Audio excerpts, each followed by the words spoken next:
Number 1 Iron Age Booty Daddy.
Ladies and gentlemen, welcome back to Iron Age Nights.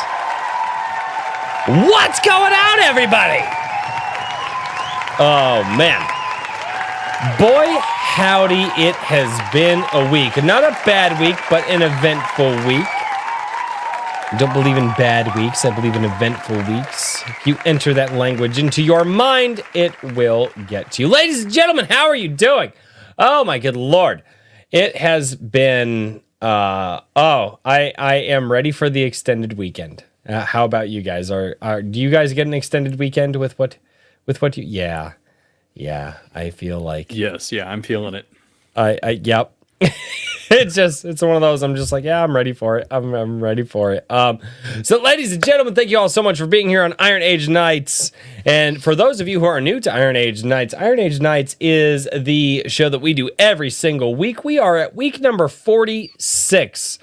And basically our job is to bring to you a new creator, new somebody who is filling in a gap in the Iron Age, which is building up the new culture that will be the culture of the future. I genuinely believe that, especially with some of the people that we've had on this show. And so, all of that being said, I have two announcements to make. The first announcement is that Iron Age Nights now has a Google form that if you are interested in filling out and being on the show, we have a Google form. And because, well, basically, here's what happens is Richard, Daniel, and I, we reach out to many people and talk about them being on the show. And then we talk with each other about who's going to be on the show. And then we don't talk for 3 or 4 days. Then we go, oh, crap, who were we going to schedule? So basically, if you guys are interested in being on Iron Age Nights to promote your comic book, your novel, your tabletop RPG, your video game, there are some people that I'm thinking about for that as well.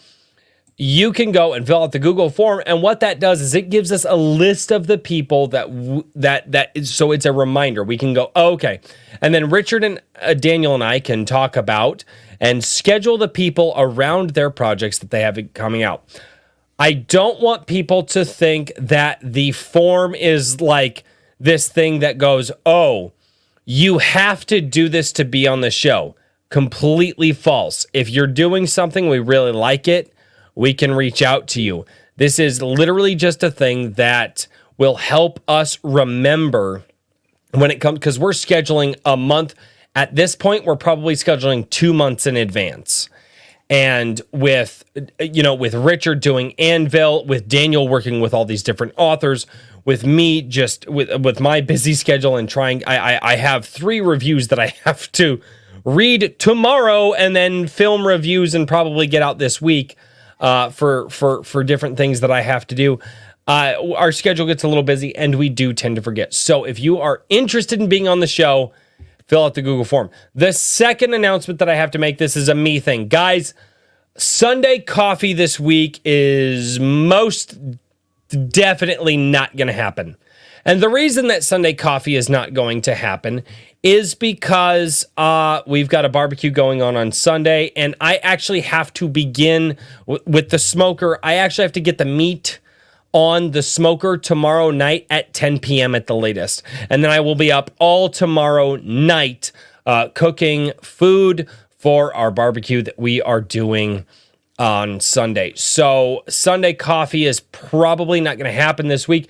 However, if I can set it up and get my tablet ready and all that, I will probably be doing some live streaming in my Gilded chat, and I will go and hang out with you guys, and you guys can hang out with me through all hours of the night. But yeah, Sunday coffee this week is not going to be a thing because of that, and because I really don't want to stay up all night and then sacrifice the couple of hours of sleep that I'm going to get in between the cooking of the food. And then there's a rest period. Whenever you barbecue like this, you let the food rest, and it has to rest, and all that fat renders down, and it turns it into juicy, succulent, delicious meats. But during the rest period is when I'm going to rest myself. And I just don't think that I could do Sunday coffee. It would be a very bad thing. So that is what is going to happen. And ladies and gentlemen, so those are the announcements that I have to make. But without any further ado, it's time to introduce the chat, ladies and gentlemen, over on Rumble. We've got Chat Sue. He says, lurking as usual. We've got Garham. I can't say that name. 10 Cage, what's going on? Brian McCoppin, how are you doing, good sir? I hope you are doing well. Iron Age Meat, sir, you're double dipping. Are you, sir? Maybe. You might be triple dipping. We never know. Over on YouTube, we've got Dale A. He says Nate is great on the streams with Narwhal. So it sounds like we got some people over there for Nate right now. We've got Horizon Talker. How are you doing? A.S. Bruner, what's going on? Raving Dad Gaming. He sends in a members chat. He says, let's get ready for awesome. And Royce too. That's my cousin. That's my cousin that says that. Maji Chen. Hello, Maji Chen. How are you doing? 10 Cage also over in the YouTube chat as well. You're double dipping, good sir. Drippy Soul, what's going on, man? Oxen W, how are you doing? John A. Douglas coming over from the interview he just did with R.H. Snow. And I was able to listen to some of that. And just, dude, great interview. Just awesome, man. Real Productions, how are you doing? The Lord Otter, what's going on? Frederick Guimont, what's going on? Penciling tonight. Nice to listen to you boys chatting about comics. Oh, I'm sure we'll get into a lot because I have perused some of Nate's stuff. Daniel and Richard are much more knowledgeable about Nate than I am, but from what I see, Nate's got a lot of things he can talk about. And so that makes me excited. Herman P. Hunter, the Lore Forge. Why is Daniel not in his chair? This is highly irregular. Daniel, you're offending the chat. What do you have to say about that? I'm on the road. No, I'm not in prison. Okay. Well, that's good. No, I'm not in prison. I love how that's your follow-up. It's not just like, no, my house burned. No, I'm on the road. No, I'm not in prison. Well, I mean, if you're on the road, obviously you wouldn't be in prison. Are you going to prison? Maybe I'm fleeing. Oh, man, that's awesome. Well, ladies and gentlemen, welcome to Iron Age Nights number 46, and I hope you guys enjoyed this. Ladies and gentlemen, it is also time to introduce the man who has actually, I believe everybody here has a busier schedule than me, which I just cannot comprehend. I genuinely can't comprehend how you guys are busier than me because I literally can't keep my head on straight most days. But for the guy who is out there literally building what I believe will be one of the best pop culture zines in the future. He's working on number 3 right now. He's already going for number 2, which I have crowdfunded. The guy is reaching out to so many different creators and is 100% more popular than me because I can see all the people you talk to. Ladies and gentlemen, it is my honor to introduce Richard from IronAge.media. How are you doing this week, man? How has your week been? It's been very busy. It's been great though. Anvil magazine issue number 2 broke 10K, and it just cracked 300 supporters across the Fund My Comic and Indiegogo campaigns. And if you want to support it on Fund My Comic, you've got to do it like now, tonight, because I don't think I set it up properly to roll into in demand unless it's doing that automatically, and I'm afraid to mess with things on the payment side because I don't want to screw that up. That would be a nightmare. Yeah. That would be a nightmare. Yeah, I didn't actually realize that I'd screwed things, that I had the wrong settings until I was already there was already a couple grand raised, and I'm like, I'm not going to touch it. I'm just going to wait. We're going to leave it alone. It will be in demand on Indiegogo for at least another few days, probably a week.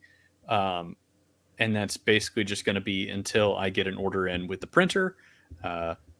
Jacob Kalta, the designer, has provided me with kind of like a first draft, and I'm going through it, and we're going to be putting more stuff in there. And there's like literally like the font is getting smaller. Not just because of some feedback, but because I don't want to pay for 131 pages. Did people complain about the size of the font in the? Yeah, there were like 2 comments, and then there were multiple comments, but there were 2 negative or 2 maybe neutral to negative, and then multiple positive. Oh, I can read this without my glasses, and I went. You know what? Because even whenever I saw it, I was like, "This is fine." I think it is fine the way it was on the first issue. But I didn't think that it was bad at all. I've gone through a. We could go smaller. No, you could go smaller, but to make everyone. Okay. So here are my thoughts on that, because I've gone through it. I've actually read a few of the stories in it, and I've been trying to figure out how the hell I would review it. No, I did this last week. I've been trying to figure out how the hell I would review this thing, but here is where I am at with it. Let's specifically on the font side, somebody who's gone through. I haven't read everything. I've read a few of I've read a few of the stories, but for a book, it would be too large. For a magazine trying to highlight indie authors and things like that, I think the font is actually fine because it is a different format. I think that it was fine, but don't butt me, good sir. Well, the thing is that the first issue had just over 30,000 words in it, right? Right. And the second issue is going to have about 44,000 words in it, I believe, or 46. And I'm wanting to kind of keep it in the 40 to 50 range. And in order for that to work with, 20-ish pages of comics and at least probably, 5 to 10 pages of illustrations, that's going to be really difficult. So it's going to have to go down a little bit. People are going to have to get out their glasses. And I mean, part of it is also that, I've been extremely pleased with I was blown away by how many submissions we've had. Like it's almost double what we had from the first 2 issues combined. Ooh. So it's going to be like a 90% cut.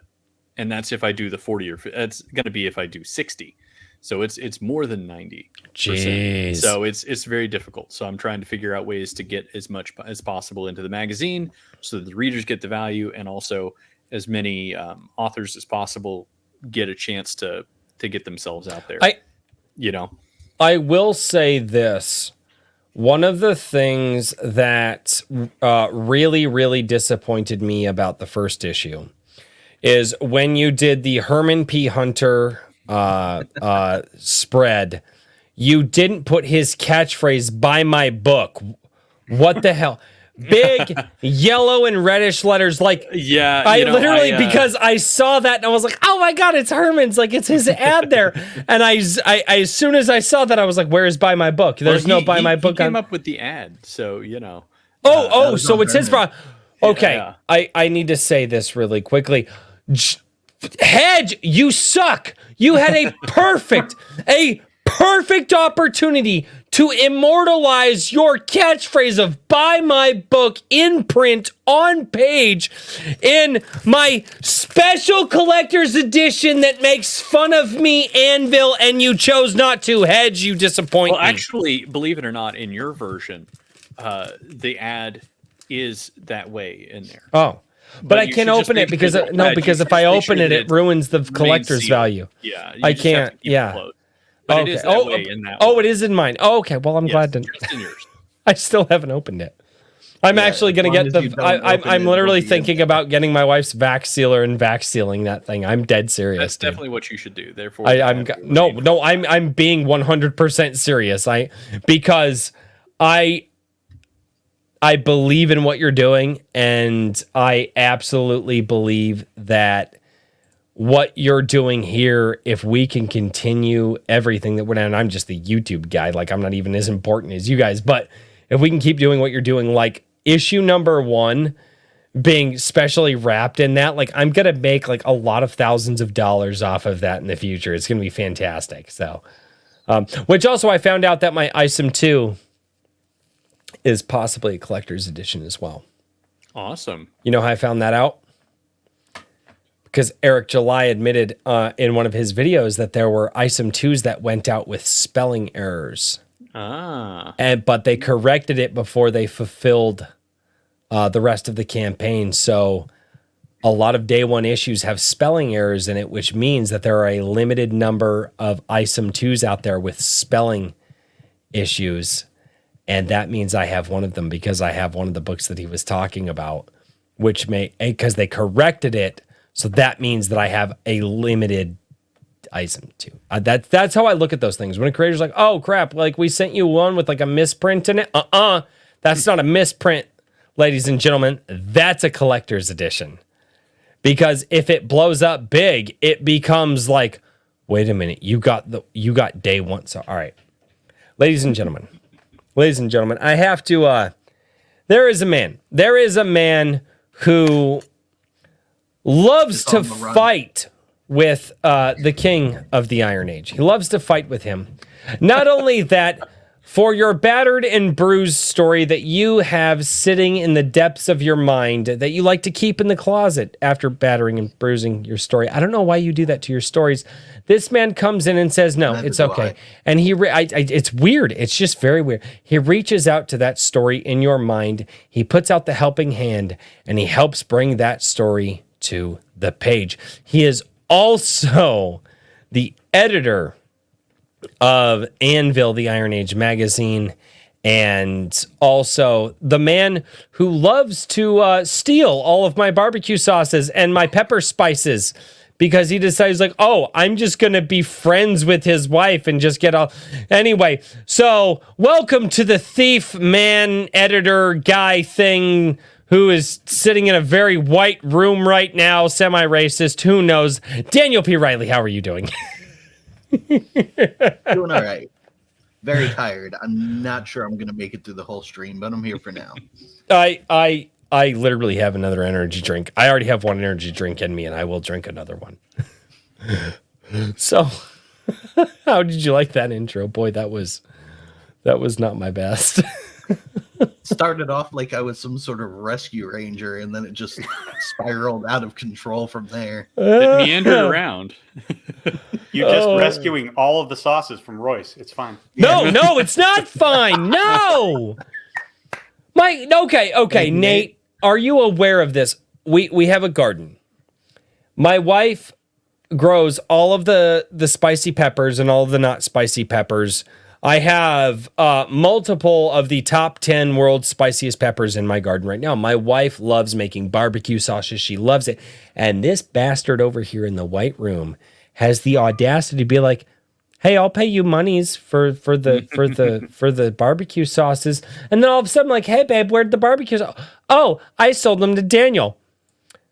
Hey, babe, where are those wonderful pepper powders that you made that I can sprinkle in a soup that I sent them to Daniel. Why? Why would you do that? Because I love them. I'm still salty from last year, dude. You took all of my Trinidad. Mm-hmm. I hate you. And it was delicious. I know! Still salty over that.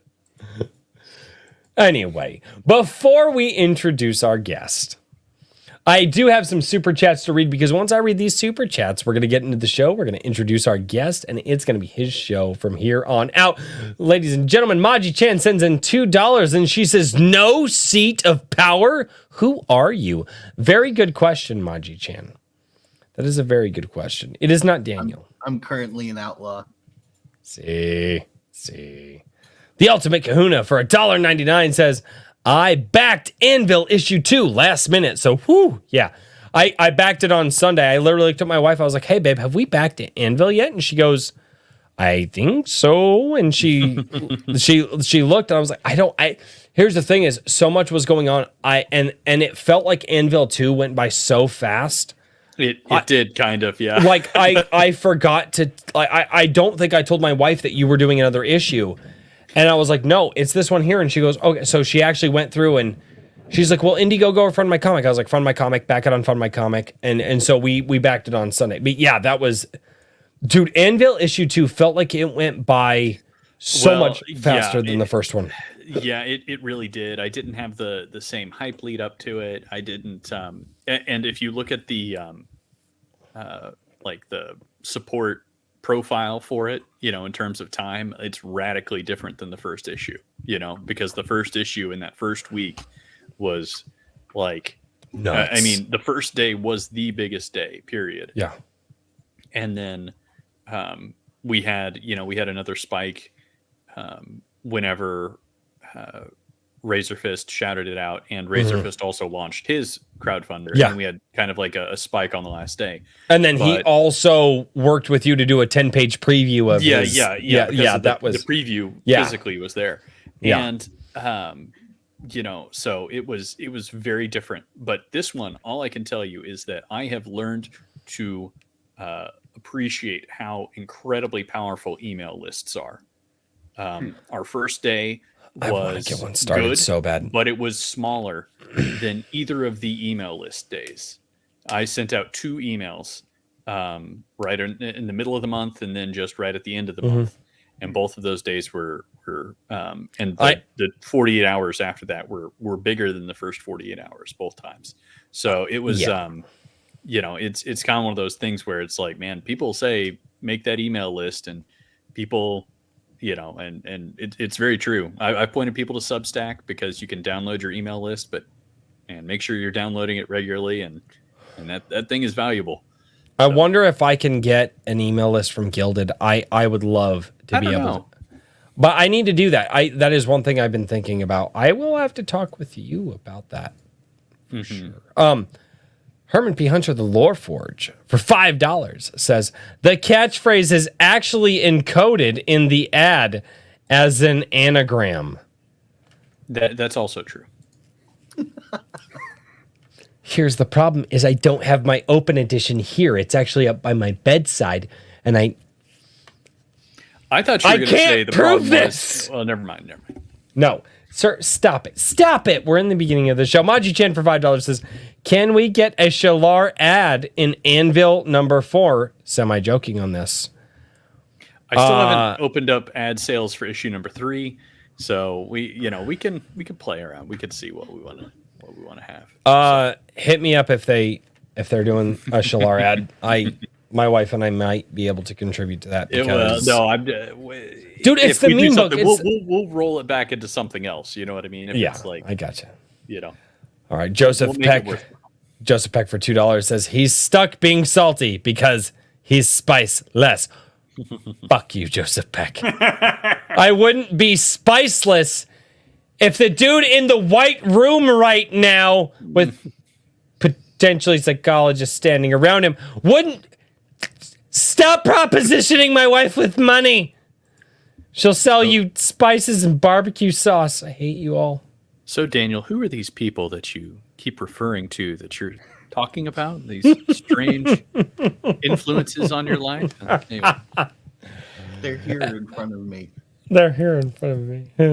Oh, yeah, turn the camera around. The hallucination goes deeper. Right. Oh, I love that. Ladies and The gentlemen. laptop's not actually on. So I think this is one of the longest periods of time we have gone without actually introducing our guest. And I would love to apologize for that, but he's laughed a couple of times, so I'm going to call it a win. But ladies and gentlemen, I would love for everybody to welcome Nate Chen to Iron Age Nights for Iron Age Nights episode 46. Nate, how has your week been? How are you doing, man? Well, I got called out by Richard on Twitter for being one of the literary lingerers, waiting till the last minute to get my Anvil magazine submission in. That was exciting. Yeah, he do that. Yeah. But I did get it in before the deadline by at least 90 minutes. So, Yeah. right by there. Yeah, you and Oh my let's see God. here. There were actually 3 others, or 3 or 4 That others sounds after about you. right, because I saw some of them Yeah. posting in Gilded. They're like, "Yeah, I made it." Yeah. Oh man, dude. That good for you, man. Good for getting it in there, man. Yeah, well, I had an instructor in college. He said deadlines mean when you go past it, you're dead. So I prefer not being dead. So I like that, man, because it feels like in today's world, just nobody cares about a deadline. oh yeah, It's like I go back to my dad always told me if you're not 30 minutes early, you're late. yeah. And he always told me that, and I said, why 30 minutes early? He goes, look, you plan on being 30 minutes early anywhere you go, because what if you get a flat tire? You need time to change it, right? And I'm like, oh yeah, that makes sense. Now, in the world of, writing and deadlines for, Anvil magazine, sir, you were damn near late. I was. Yeah. I blame Sir Silva because I decided to try and submit to them and Anvil in the same month, and it's just like, and I have an ongoing project. I try and crank out about 3,000 words for that a week, and it's just like all stacked up. Yeah, one month may have been too ambitious, but I made it. So it obviously wasn't, because you did it. Yeah. I mean, it's only too ambitious if you can't get it done, but it sounds like you got it done. So good for you, man. I love when people have that go get it attitude and they actually get it. They actually get the thing that they're going for. So good for you. I mean, I don't know. That's just my attitude. But I also, I'm a construction worker. So, the go get it attitude is, hey boys, let's get it all done by noon and I'll let you go home early. And then we get it done by noon. And then, oh guys, we got other things to do. So it pissed a lot of people off. Anyway, so Nate, I'm glad that you were able to get everything submitted for Anvil. But I told you this in the back room, and I said it here on this show. Daniel and Richard are much more familiar with you than I am. But I feel that having kind of gone over your YouTube channel just at a glance, I've been pretty busy this week with work and the family. But crafting my first questions a little bit different than my normal question. Again. You cannot. You could just not. I withheld this time. I controlled myself. Yeah. Well, thank you. I very Small much appreciate. miracles. I hate you both. So Nate, what brought you into this world? And I guess this world of the Iron Age or Comicsgate or just this world of indie creation, where you're doing reviews, you're putting out your own stuff. How did you get here? What was that thing that led you to all of this? Well, I've been, lurking around YouTube for probably 10 years now. So long before I started actually creating anything, at least on YouTube, which is really where a lot of the culture is these days. I was, kind of watching videos. I was a huge fan of old school JonTron. He was hilarious and he had a lot of interesting things to say.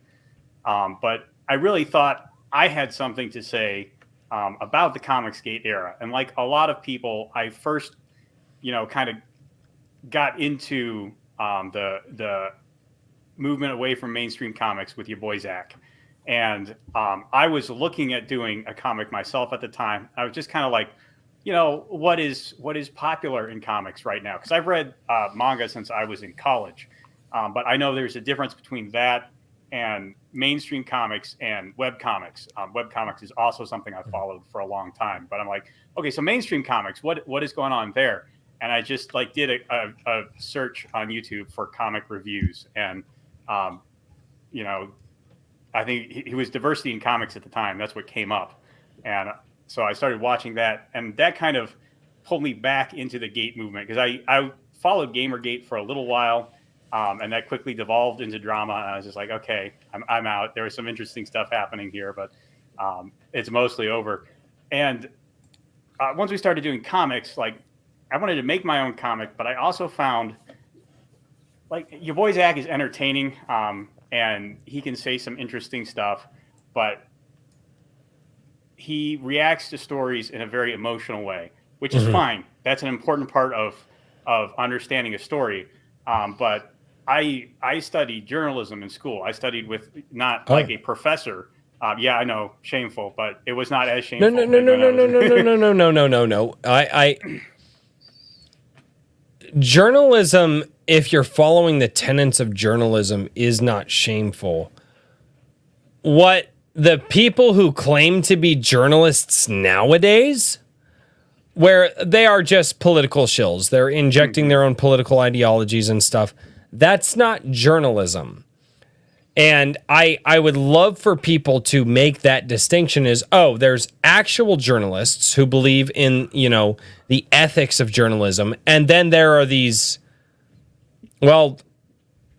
political shit posters who call themselves journalists. I think there's a very distinct line there. So if you were studying journalism, that's not a bad thing. And actually, I wish more people would.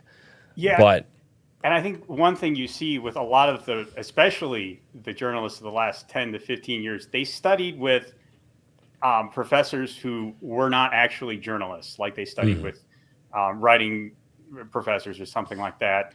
They studied with professors who were professors. Right. Funny thing is most professors of any craft have only ever been professors and have never actually been in the field of study that they're teaching. Exactly. And Dr. Dennis Hensley was the guy I went to school, and he was the leader of the department, and he has dozens, hundreds of bylines. He's been a journalist. He's written books. In fact, there are colleges that use basic AP style guides that he worked on writing. This was not going to study with some professor teaching out of a book. This was a guy who had actually done it.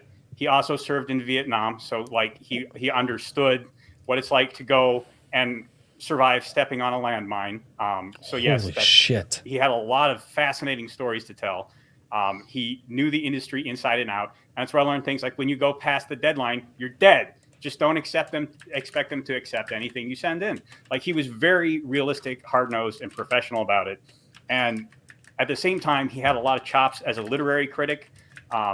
I took some of his, courses on understanding literature, and I developed, a sense of writing as the science, as well as a sense of writing as your response to the story. Both of these things are very important.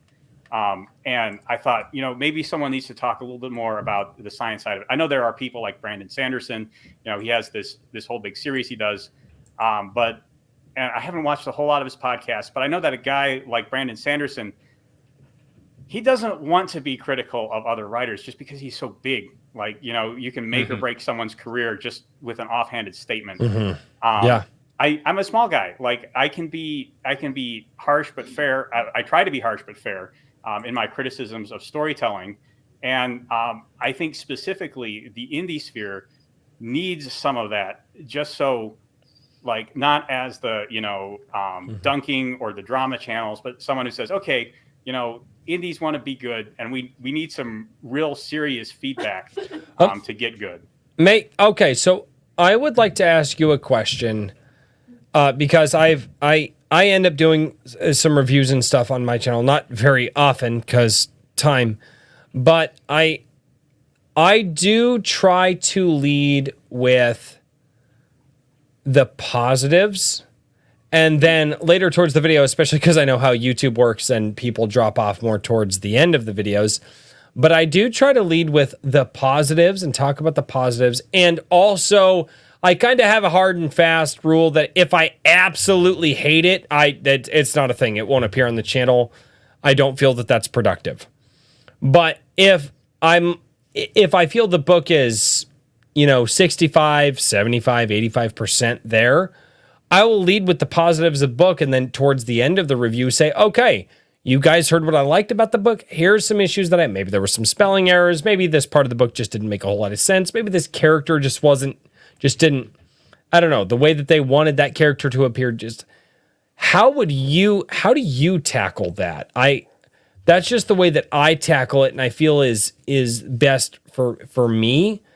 But as somebody who's a reviewer, and I've seen I see what you're doing. I have your channel pulled up right now. How do you tackle? Although it's a book that you enjoyed, but it's got some issues. How do you tackle that? It's actually, for me, it's pretty simple. Like I actually have over there a series of comics that I got, and I read them. And I would struggle to tell you anything about them now, so I'm not going to review them. There's just not a lot interesting to say there. A book that I enjoyed, but I think is very flawed. In fact, if you watch Achromatic Blue, because I reviewed that. Achromatic Blue, yeah. Actually, Yeah. That's actually a book that I'm going to do a review on this week. I have to get to it. I haven't even pulled it out of its wrapping yet. I think there's a lot of great stuff in there, and it also has some serious flaws. And I just said, okay, let's look at the great stuff that I like. You know, Jay did a really great job writing healthy relationships between characters.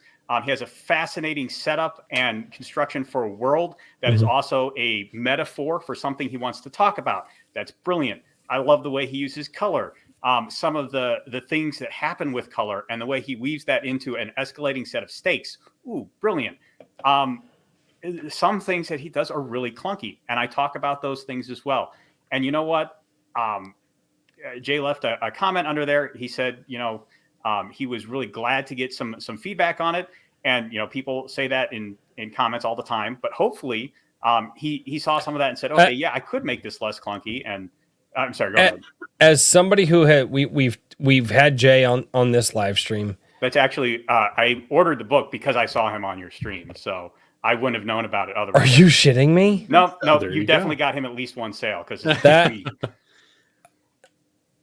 I didn't know that you watched the live stream. Yeah, that's. I'm Horizon Talker in the chat. Yeah. He's wait, you're Horizon Talker. Why didn't nobody fucking tell me? Well, he has a bunch of different. Are you kidding me? You're Horizon Talker. This is a criticism that I've made in the past. Yes.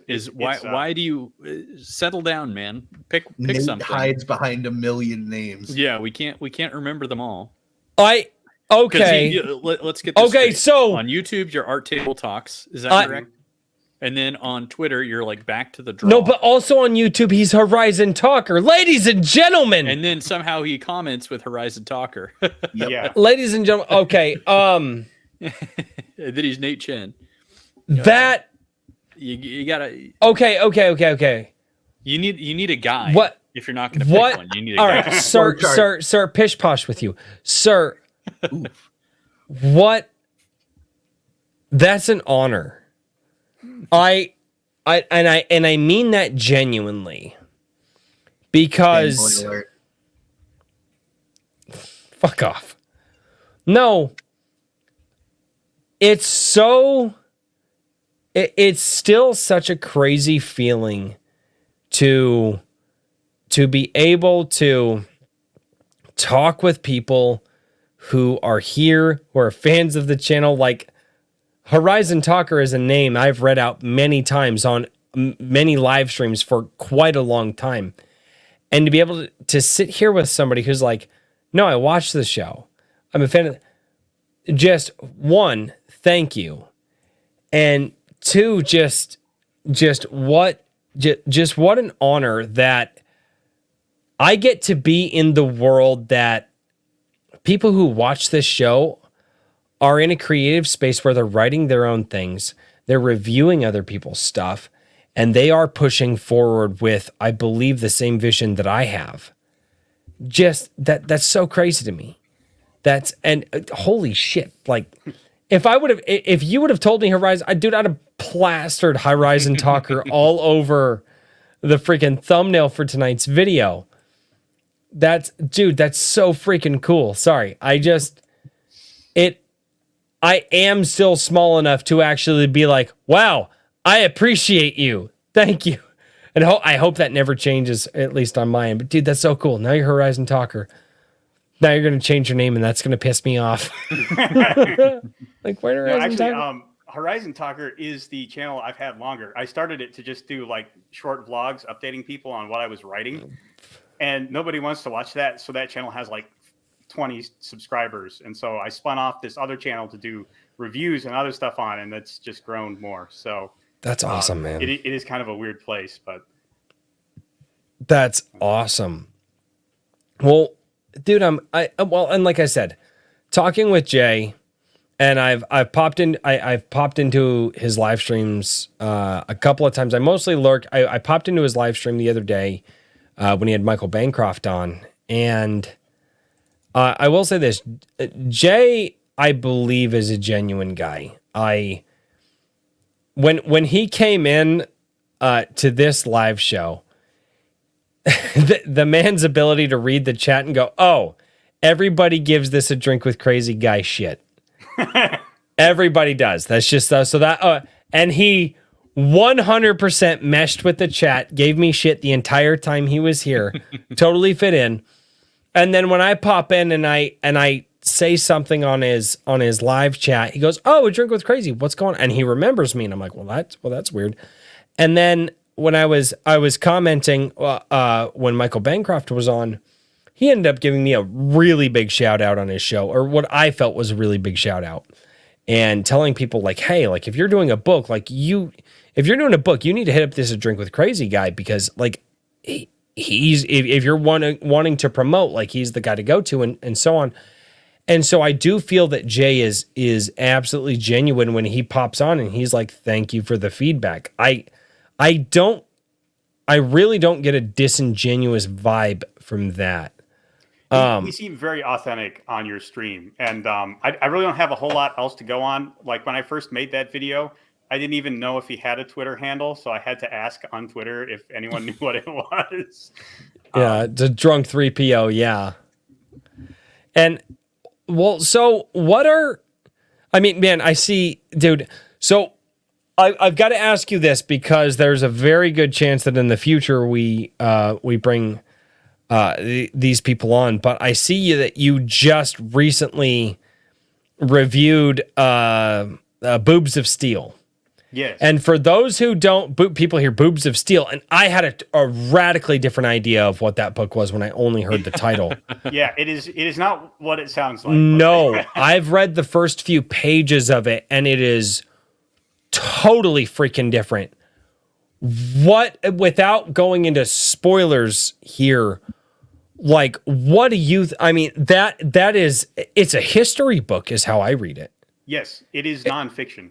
It is nonfiction. It is, and I am blown away with how, at least the first few pages, because I haven't read it, how they structured that. And the message of how they have absolutely gotten rid of femininity in modern day movies, and literally the way that they framed it was around the feminine figure. I think one of the things that I read in that was that they, when the Hulk would Hulk out, he was big and he was muscly and he was masculine. And when Wonder Woman would, back in the 1980s show, would turn into Wonder Woman, she was sleek and slender and, she had a bust and she was feminine. And it was like, well, and I think one of the phrases was, well, if the Hulk got his power and was masculine from the muscles, it's like, well, Wonder Woman, she must got her superpower from boobs and femininity, because that's what, and you kind of think about it and you're like, I don't think that they're wrong. And so what's your take on it? How do you feel about all of that? There is a real tradition of that kind of very simple visual symbology. Like symbology. Everyone, Are you a Boondock Saints fan? No, I don't The think word I've is actually seen symbolism. Symbolism. The word you're looking for is symbolism. Sorry. But it's all over the place too. Like everybody raves about, the figures of girls in anime. Anime is a carryover that some parts of it are very heavily inspired by Kabuki theater. And much like Shakespearean theater, everyone in Kabuki was a guy. So to signify they were women, they would just put a lot of stuff up there. They would have these really exaggerated figures and, they wore masks, kind of like the Greeks did. Yeah. Really fascinating stuff there. And I think there is this tendency, because stories are just these compressed slices of reality. You have to compress things down to their essence in order to show them. And when you're working in a visual medium, especially like comics, TV, movies, the women just do have to be hyper feminine in their figure, in the way they act. Not always in the way they act. Of course, Boobs of Steel is about how the woman with the biggest boobs is also the strongest fighter. Like that is the trope on TV tropes. But ultra feminine is part of how you communicate that idea. Yeah. Yeah. And it really is something. The more that I've been a shut in on the internet for a long time, and especially with a Drink with Crazy growing, I've talked with a lot more women out there, and they're like, yeah, no, this is ridiculous. And the amount of women out there that are like, why are they making women act like men? They're like, we don't want that. Can she act like a woman, please? Why are they hiding her features? Because people genuinely believe, feminine features are beautiful, or they're hot, or they're sexy, or whatever. But it's like, why are they trying to hide this? And then on top of that, why are they trying to make women act like men? And it's a really, really large scale thing right now in a lot of the mainstream stuff. And one of the interactions that I've had in comics, I've read, I have the PDF version of it, but John Della Rose, he's right. He does not write a bad feminine character in Flying Sparks. And also, I also have the Shadowbinders books from Clownfish TV over here. And it's a young female, obviously. She's younger teens. But they don't write a bad feminine character either. What... Kind of getting Have you gotten to read Crimson Wren yet? No, I don't, but I have it right here. I just got it the other day. I literally opened it up on Wednesday's live stream. I just got it on Wednesday. Okay, there's some great female characters in there too. Really? There's a mom. Wait, you got yours already? I did. Yeah. Oh, I was suck. one of the first ones to get it. You suck. We can't be friends anymore. Oh. No, dude. I will say this: Shadowbinders was surprisingly refreshing for being what it's like 12 years old or something like that. Like it's old. Yeah. Like I mean, they wrote this a lot. But so what is your take on how the independent authors are handling feminine characters? Because and obviously, of course, it's a sausage fest here tonight. But I do feel actually, and here's the one thing I've noticed. The women out there who are writing right now are writing masculine male characters, which I find highly interesting. Now, not to say that they're not writing some female characters, but their main characters from the women that we have talked to they're writing male characters. And that's an interesting dichotomy there. So how do you feel, I guess, that this indie movement in the Iron Age, or which I feel that I do feel that the Iron Age name is going to die out, but the movement will carry on. How do you feel that the feminine characters and the male and the masculine characters are being written from the books that you've read? Because it's obvious from just checking out your, Art Table Talk channel that you're reading much more than I can. How do you feel that they're being handled? That is an interesting question. And I've looked at it from a bunch of different angles. I think in terms of handling male characters, it's pretty well covered. Like, you can get the full gamut of whatever kinds of masculine characters you want. Like RJ from the Fourth Age, I know he's putting out Crom the Destroyer right now. I have seen, dude, that artwork looks so fucking good. Yeah, that artwork is awesome. He has another some book of that out. in issue number 2. But yes, really? I am looking forward to that. Brag, why don't you, Richard? Well, Nate is in issue number 2 as well, so that is true. Yeah, mutually beneficial here. Okay, so when I said brag, I wasn't being serious. Like, I just have a YouTube channel. Like, I don't have a magazine that I can immortalize people in. But, it's fine, Richard. It's fine. Make me look bad. It's fine. It's fine. Yes. Hey, look at that beer. This is what happens when you set yourself up. Hello, sorrow, my old friend. I mean... But in terms of female characters, I haven't read Flying Sparks. I've heard a lot of good things about it. Overmind, I think, is probably a little more my cup of tea, and I wanted to pick that up and check it out. I haven't gotten around to that yet. I have only so much, so much I can afford to do at any given time. I agree. Yep. I think the obvious thing people would point to as, in the sphere, people writing female-focused comics would be Common America from Iconic Comics. And I have not checked that out yet. I've seen it everywhere. Yeah, they have a pretty good fan base. I'm not gonna lie, I got suckered in because it's set in Indiana and I'm a Hoosier, so we get nothing. Okay, Zero. We get nothing. We get nada. Nobody wants to write about Indiana. Our secret to avoiding the lib takeover is we are too boring for them to move here. So they forget we exist and then they can't. But no, so I was into that, especially the second volume. There's a local legend about a guy who found a gigantic snapping turtle in the lake on his property, and he literally bankrupted himself trying to prove it was real. The media said he was lying and making the whole thing up. It's a fascinating story, and they literally took this story and it feels like they mapped it point to point onto their second volume. And then at the end of it, the villain is this giant mechanized turtle. I'm just like, this is great. I want it. Give me more. So I've been a fan since then. So is Indiana trying to become the next Florida? Is that what you're telling me? No, we're trying. See, Florida wants everybody to move to Florida. And we're just like, we don't. We are as empty as the air. There is nothing here. See, that's how we survive. Oh, no, I was referring to Have you ever been to floridaman.com? Oh, yeah. There's a ton of crazy stuff. Oh, my God. No, Gail Harris is actually an anomaly in Indiana history. Like, we have one of him every generation. Florida has one every 30 seconds. Not wrong. Dude, yeah, Florida's not. Yeah, I have wanted to, for the longest time, to just do a Florida Man stream where we just go to floridaman.com and just read the absolute bonkers crap that is in the news article. No,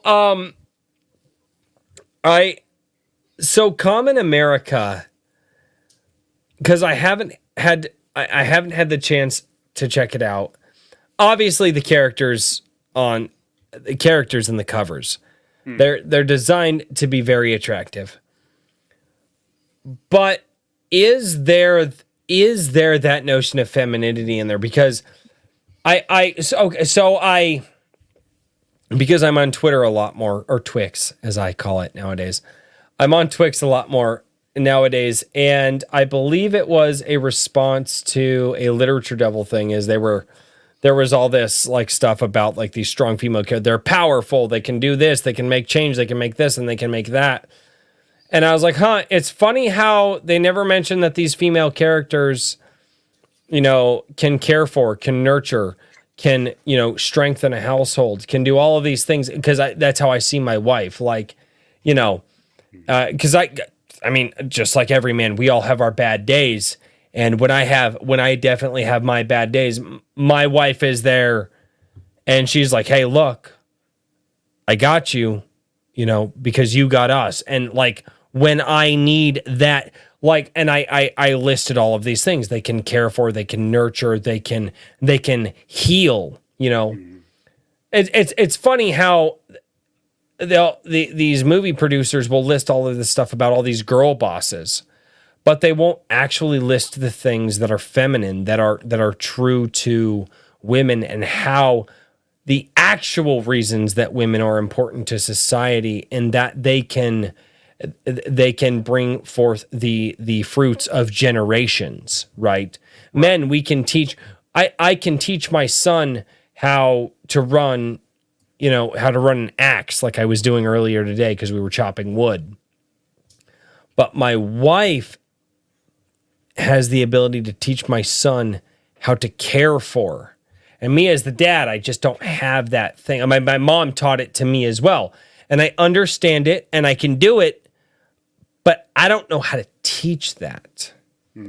So does Common America have some of those things? Have you seen some of those things? I know we're getting off to the weeds in this conversation, but this is an interesting conversation to have. And I think this is important because thinking about stories this way is one of the things I feel passionately about. I'm really much like, think about not just, whether you enjoy the story or not, but what the story was trying to say, how it was trying to say it.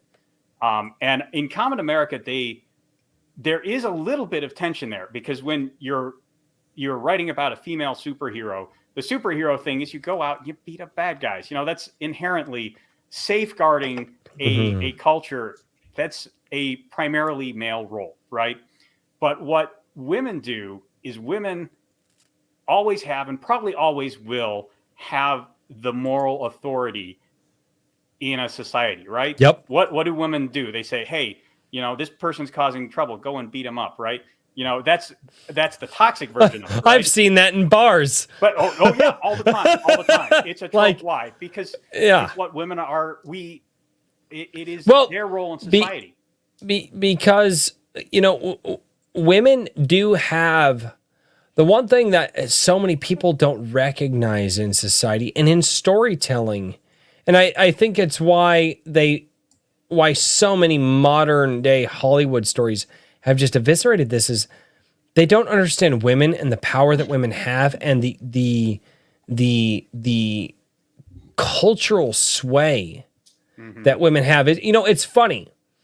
Comic books and manga and anime, none of that got popular in mainstream society until women were interested in it. And then all of a sudden, not just like the nerdy guys that were in their basement, because they've always been it, but all of a sudden, bam, everybody loved it. If you want to see where the cultural zeitgeist is going to go, look at what the young women, and I mean high school, I mean my daughter, she'll be, my oldest, she'll be teenager here in a few years. Look at what those young women are looking at. And I promise you will figure out what the zeitgeist of tomorrow will be, what that cultural captivation will be tomorrow. Because the young women will go for the thing, and then the young men to want to be with those young women will go for that, and then vice versa. It's a very weird thing, but it always tends to start with the young women. And I have thought about this and thought this was very culturally important for a long time, is that I really do believe, although men, we will build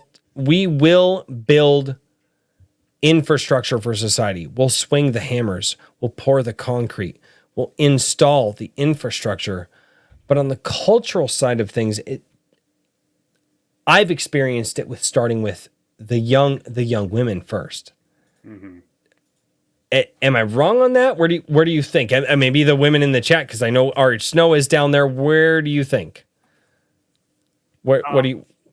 I think there is like in just about anything masculine or feminine, there's complementarian, some complementarianism there. I agree. And without wandering too far afield, I think that really, dude, with as far as I've gotten us, like we are already out of my home zip I code. was going to try and reel you back in.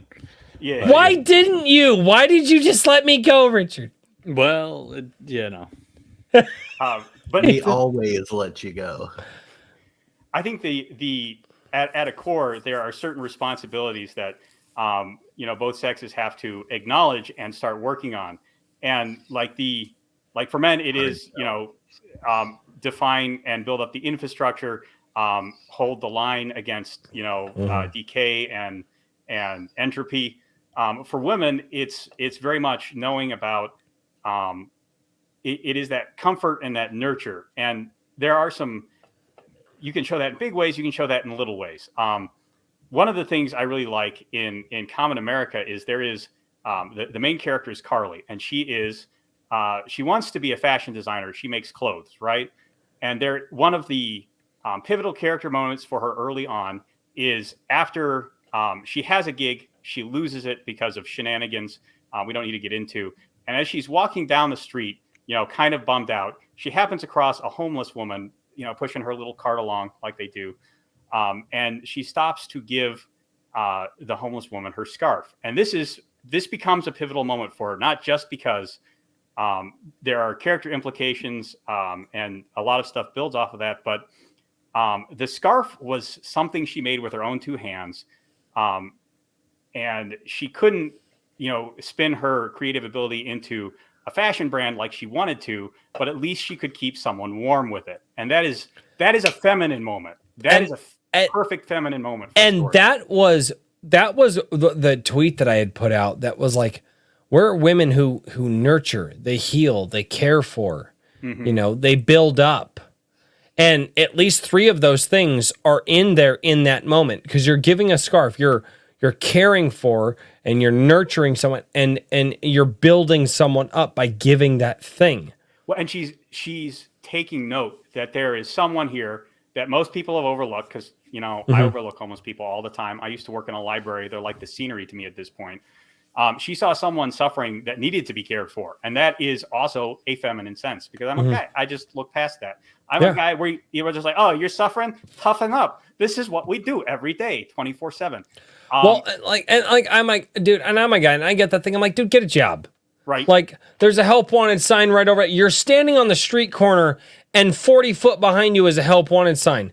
Go in there and be that help that's wanted.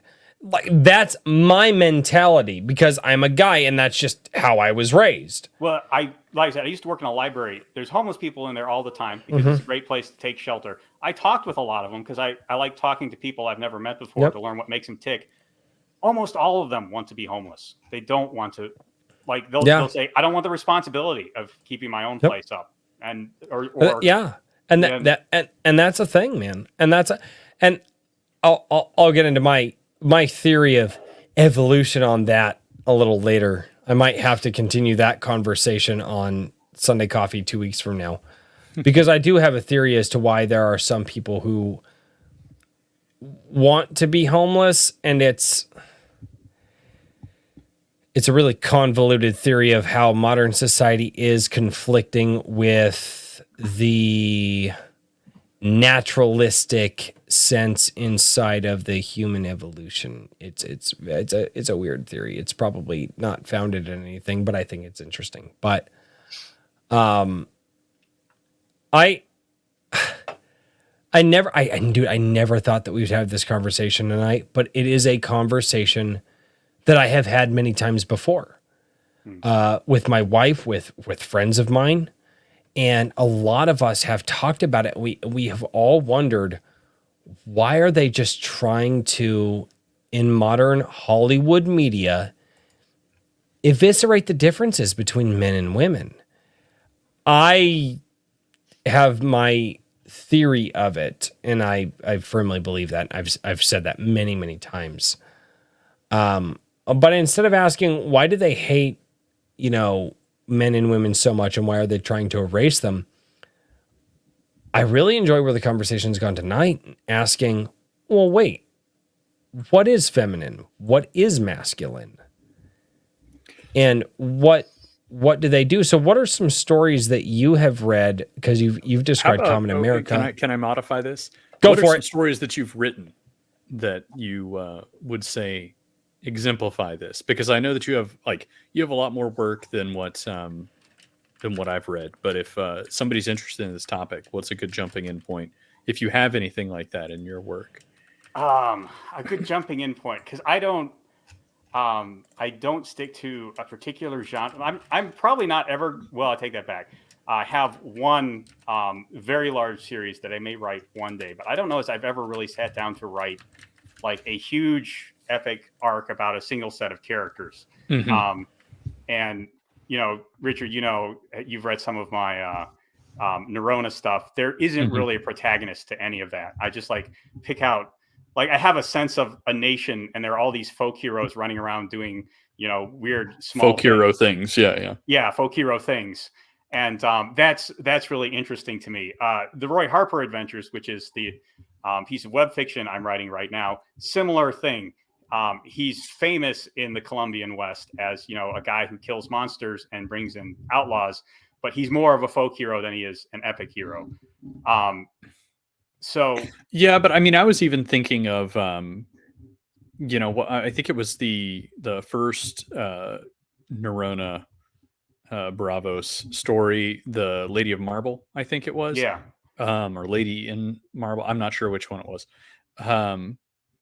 but there's some interplay between kind of a more suave fellow and a how would you. The country girl. And kind of the country girl. I would say not necessarily a barbarian, but perhaps not quite as civilized as some would expect. Definitely not. Yeah, definitely not a city girl type. Yeah, that was an interesting story to write because the Eisenkinder are kind of the barbarian nation to the north. If Conan was to come out of somewhere into Neurona, he would come from the Eisenkinder, and he would be shirtless barbarian with muscles and all this other stuff. Except he would wear armor because it's a little more grounded and realistic than the average Conan story. Even though literally everyone has something resembling a superpower in that. So writing that was interesting, but I wanted her role in the story is really to welcome the outsider, which again is a feminine role. You have somebody coming into this from outside, and women always want to bring them in and give them a snack and sit them down. How was your day? And that's basically what she does. She also tries to keep him from being eaten by a rock, but that's incidental. It's like chewing. It's almost like chewing off the pet, because this is what she lives among. And so I guess I wasn't really thinking of them as having a distinctly masculine and feminine dynamic beyond boy sees pretty girl and he's attracted to her, which is an element of it. And I guess the writing of that was more about a girl learning a little bit more about the outside world. But I still think, I think even with the story, even though it's not like a primary, I wouldn't describe it as like a primary thematic point to the story, right? But I think that you had those, like you're saying, you wove in these various threads of, what are masculine and feminine themes. And I don't know if you went out to necessarily do that, but they're there. Yes. And actually, the Shadowed Canal, I did think very deliberately about in that story. That was going to be, I was going to kind of save that for the, if you haven't picked it up yet, go buy Anvil issue number 2 if you'd like to hear more about the Shadowed Canal. But we can. I'm fine talking about that right now, absolutely, because in that case, it's a husband. I thought it was very well done. Yeah. Yeah. The characters are actually husband and wife. Specifically, at least the starting point was jock and cheerleader. I mean, literally, her power is to encourage her husband. That's to a do very things. funny starting point, but I totally see it now that you've said that. And it actually started. I have. I know when I submit them, I usually tag them as Bravos of Neurona, but they actually fall into 4 separate silos, depending on the exact types of characters you're dealing with. There's the Bravos, which are like the heroic mercenaries, and there's the Cutthroats, and they're not the heroic mercenaries. And then there's the Warlords, which is like the big companies of soldiers for hire. And then there's like the actual heroes, heroes of Neurona. So I have 4 different folders in the setup to help me organize all these story threads that I have developed or am developing. And yeah, I came up with the idea of a person who could encourage a body of troops for a warlord story. But almost immediately, once I had that idea, other than the first character I conceived it for, every other person with that ability became a female in my head. Because it's such a feminine power to encourage someone and say, you're doing good. Again, to direct their attention, like this is what we really need to do. This is our moral obligations. It's such a feminine thing to say, to call you on your BS, right?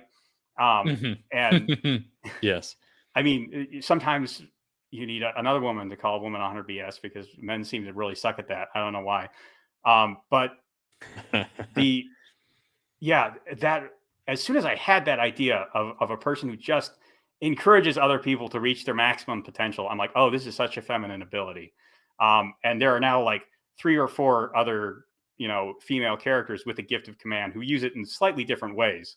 Admittedly, Gwendolyn almost exclusively uses it to encourage her husband or scold people who are getting in their way. So just to be clear, like you don't have, I don't believe you have any published novels or books, but you have an immense amount of fiction out there that you've written, correct? Yes. Yeah. So there's, and I'm going to drop this link because I don't know if it's made it in the chat yet, but NateChenPublications.com. And like there's a huge collection there. And then is there some stuff that's on your Substack that is not on here as well? Not yet. Eventually, the Roy Harper stuff is going to come off of NateChenPublications.com, and it will only be available through the Substack. Okay, but for now, everybody can find you there. Yes.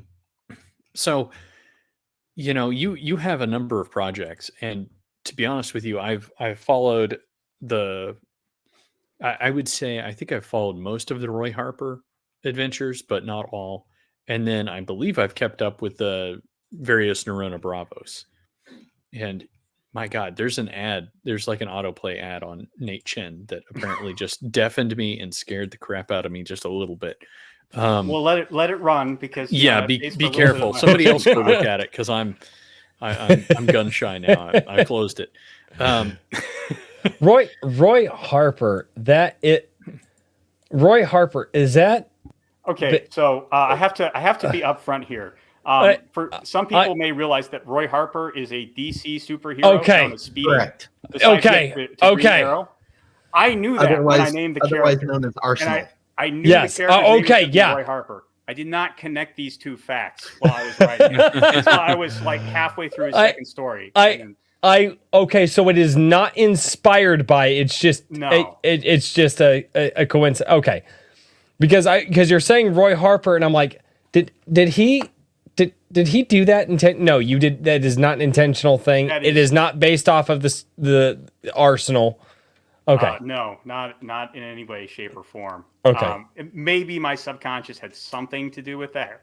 Excuse me. Because one of the things about Roy is at this point in his life, he is a teetotaler because he spent too much of his youth as a drunk. And so maybe, one of the things with Arsenal is that he was addicted to cocaine at one point. Mm-hmm. Maybe my subconscious spat dark that name story out at me. Yeah. But it was not a conscious decision at any point. Okay, no, that's just interesting to know because you keep saying Roy Harper, and I'm like, I was wondering about that, but no, that's good to know. It's so funny how the subconscious can just pick out a cool name because I'm sorry, Roy Harper is just it's a good name. It's a strong name. Yeah. So in getting with your writing, obviously with Nate Chen Publications, you've got quite a bit on there. Yeah, I've run that place for almost 12 years now, I think. Holy crap! So where does that start? Where do you start with that?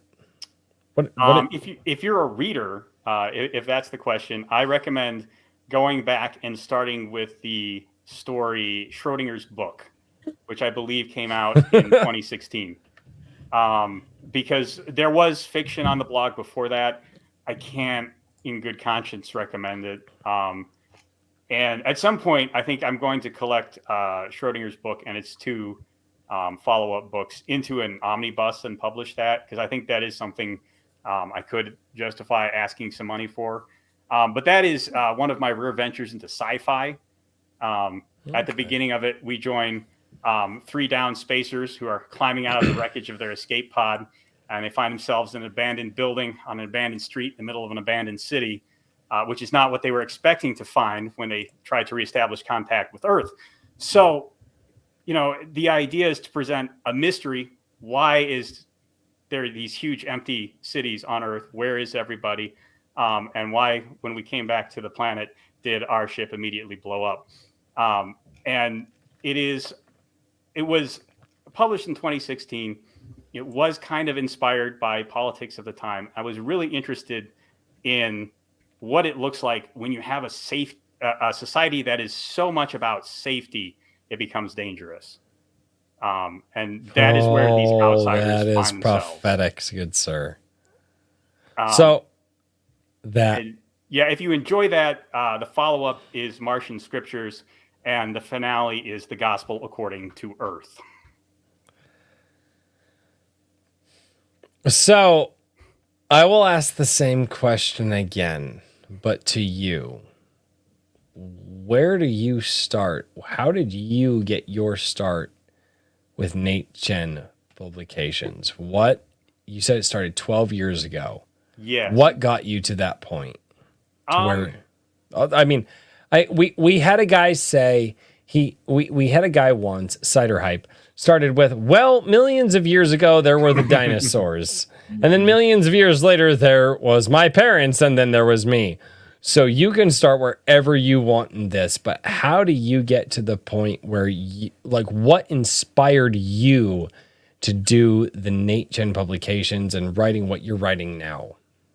So really, I guess I became fascinated with storytelling. The Christmas of when I was almost 6, almost 7, I believe, I went to see a production of the greatest story in the English language, which is, of course, Charles Dickens' A Christmas Carol. And I might disagree with that, but okay. I have this whole theory about it. It would take up too much time to explain here. Whoa. Hold on. All right. Give us the short version. Because I'm interested. No. Hey. I want to get into his head. Okay. I'm sorry. I want to get into his head. But Royce, why? Richard, I don't think Legend of Korra really compares. First of all, I wasn't going. Wow. Fuck you, Richard. No, but okay. I appreciate that, Richard, because that was my first stream on Iron Age. I hate you guys. I can't believe it. That is. Why are you here, Nate? Poor judgment, like the rest of us. Okay. As far as Dickens is one of the most prolific American writers of all time. My favorite American writer of all time is Edgar Allan Poe. I love Poe. That's just how I am. But which is funny because I don't like horror stories, but I love Poe. But why Dickens? Why? It's A Christmas Carol specifically. And Okay. Oh, so it's not Dickens. It says A Christmas Carol specifically. yeah, and it is the ability of this story not just to be told, but to be retold. And if you're really interested in digging deep into this, I have actually a video on Art Table Talk called the Universal Human Story, where I break down everything that I think makes A Christmas Carol such a powerful narrative. But you can literally name 20, 30, 40 different TV shows that have done Christmas Carol episodes. There have been probably a dozen film adaptations. And of course, every theater group has performed it. Which brings us back to me at 6 years old, sitting in a theater, right? And I had just heard my mom read me A Christmas Carol, like a good mom should. If your mom has not done that for you, well, hopefully she's still alive so she can fix that. Get on the phone, tell her to put on her best. Anyway, my point is, I was watching A Christmas Carol. I had maybe heard it for the second time in my life at this point, my mom reading me the story. And I'm seeing it put on the stage, and it was different. Like, I had seen movies, but I had never seen like these people that are just a few feet away. There was an orchestra pit, so there was live music as well. Like, there was violins, violas, percussion, all this stuff down there, and they did a bunch of different stuff. Chen is correct though. Yeah, they did a bunch of interesting stuff with the story and the way it was presented there. But in order to explain what really got me, you have to know that there was, whenever they changed scenes, they would close the curtains, and then Scrooge would like walk across in front of the curtains, talking to whichever ghost of Christmas he was, dealing with. And then they would change the scenes in the background. This is what was going on. 6-year-old me didn't understand that. He just saw, hey, Scrooge is talking to whichever ghost. And when they got to the Ghost of Christmas Future, they did a bunch of these scene changes because he goes more places with that particular ghost than any of the other ones. And when they got to the scene where the ghost takes him to see his grave, it was one of those scenes. Like, they had the curtains closed. They had like this little, grave headstone there. And, the ghost is doing his thing. He's pointing at it. And Scrooge is like, no, I don't want to die. And they have like, this really dramatic swell of music. And I'm 6, so I'm freaking out. Like, I thought the Ghost of Christmas Future was scary in all cases. Whenever he showed up in this show, like, the timpani would just go crazy, all this other stuff. And so I'm freaking out. I'm terrified because I'm 6 and I have no emotional continence at all. And I'm freaking out with Scrooge. And all of a sudden, they take the robe that the Ghost of Christmas Future is wearing, and they just whip it up into the rafters. It just vanishes. They must have had a hook and a wire on it. I don't know the exact specifics, but they whip it up into the rafters. At some point, the guy who was wearing it must have vanished through a trapdoor, and they just leave Scrooge like sitting there holding nothing now. And so he just topples forward through the curtains, which sweep open, and they've reset the set there to be his room, and he just falls straight into his bed going, oh, I'm not dead. I'm back in my bed. These are my curtains, not the rope. And it's the exact moment from the book.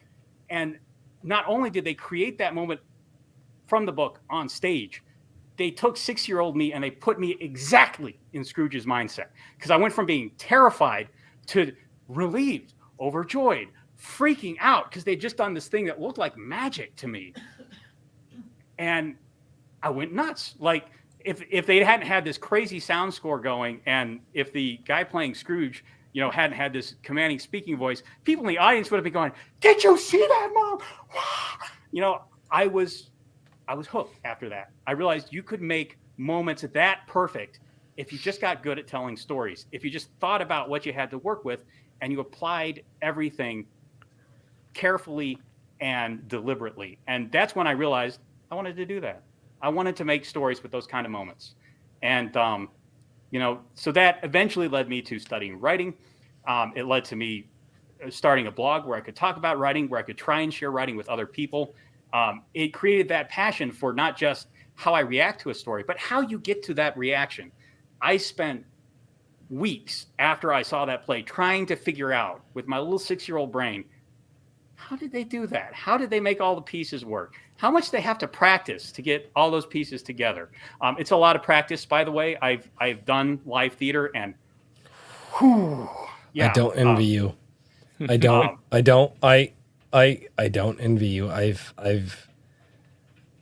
been to only a few theater shows in my life, and as somebody who has just played music, just played my own songs on a stage in front of people before, I know how much practice that takes.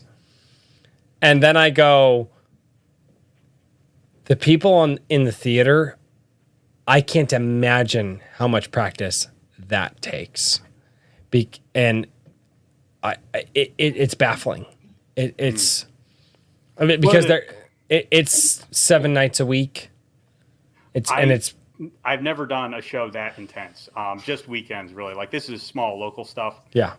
Not like, because this theater was performing, I think, 7 nights a week. But yeah, even those short shows, it's just like, man, so much work goes into it. It is very fulfilling, but yeah, it is its own beast. I mean, you go up in front of that crowd. Every crowd is a living thing. It's different. Every crowd is different, man. And it's right up there on the stage with you, looking over your shoulder. Just like, yeah. Every crowd is different. Every face is different. Dude, it doesn't matter how many times I go up on stage, I still get butterflies in my stomach and I still get weak in the knees. And for me, it was after the first 2 songs. It always took the first 2 songs, and all of a sudden I started seeing people get into it, and it was like, all right, and like that calmed my nerves. But it didn't matter. Like like you said, which is interesting to think how every crowd is different, and it does it one speaks to the individual, and 2 speaks to the society, and how although we think, oh, it's the same show, it's the same story, I'm just playing the same character, but you look out in the crowd and you go, but I'm talking with different people, and you realize in that moment, these aren't the same people that I spoke to the other night. And for me, it was music, right? For me, it was, these aren't the same people how are they going to take it? How do I talk? How do I speak with them? Right. Because it is an intensely individual moment that you share with every single person of the crowd, which is weird when you have 100 people or 200 people, and I don't know in your case if you had more than that or not. That's a weird experience. The crowd is 150. Oh God, bigger than the crowd. I think the biggest crowd I ever had was like 100. But it's weird trying to have, and again, trying to do stage stuff with what you're doing. Very different than music. But even when you're doing music, you are trying to have an individual moment with every person in the crowd. Now, when you're on stage, I would imagine it's similar because everybody's experiencing it differently. That's how I always saw it.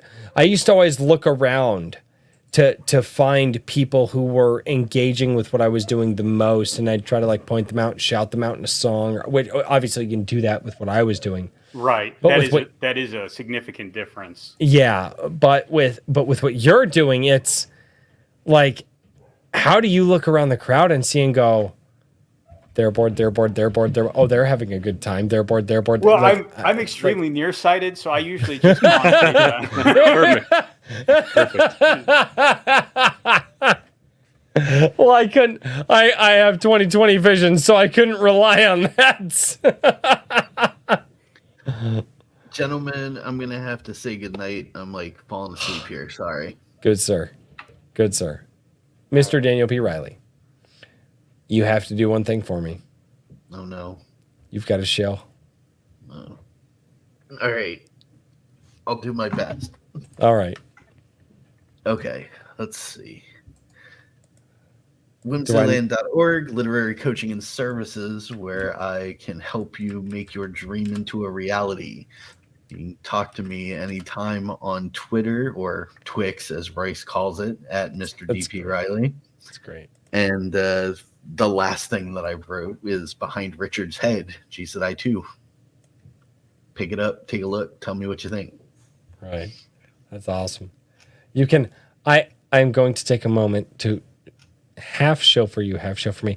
You can also find Mr. Daniel P. Riley on my A Drink with Crazy Gilded server, where he does interact, and you can shoot him private messages over there as well. And he has said that he does interact over there quite a bit. But if you would also like to go over there, or I would welcome people to go over and just get Daniel P. Riley a bunch of crap in my Gilded server, because even if he doesn't see it, I will, because I see everything in my Gilded, and it would make me happy. Yeah, feel free to ping me. I'll laugh at it. Well, Daniel, good sir, have a good night, man. Go get some rest, and I'll hit you up over the weekend. I have to talk with you and Richard this weekend. Okay. I'd like a phone call conversation, just brief, 5, 10, 20 minutes. If we can, we got to make it happen this weekend, because the Google form, boy howdy. Yeah.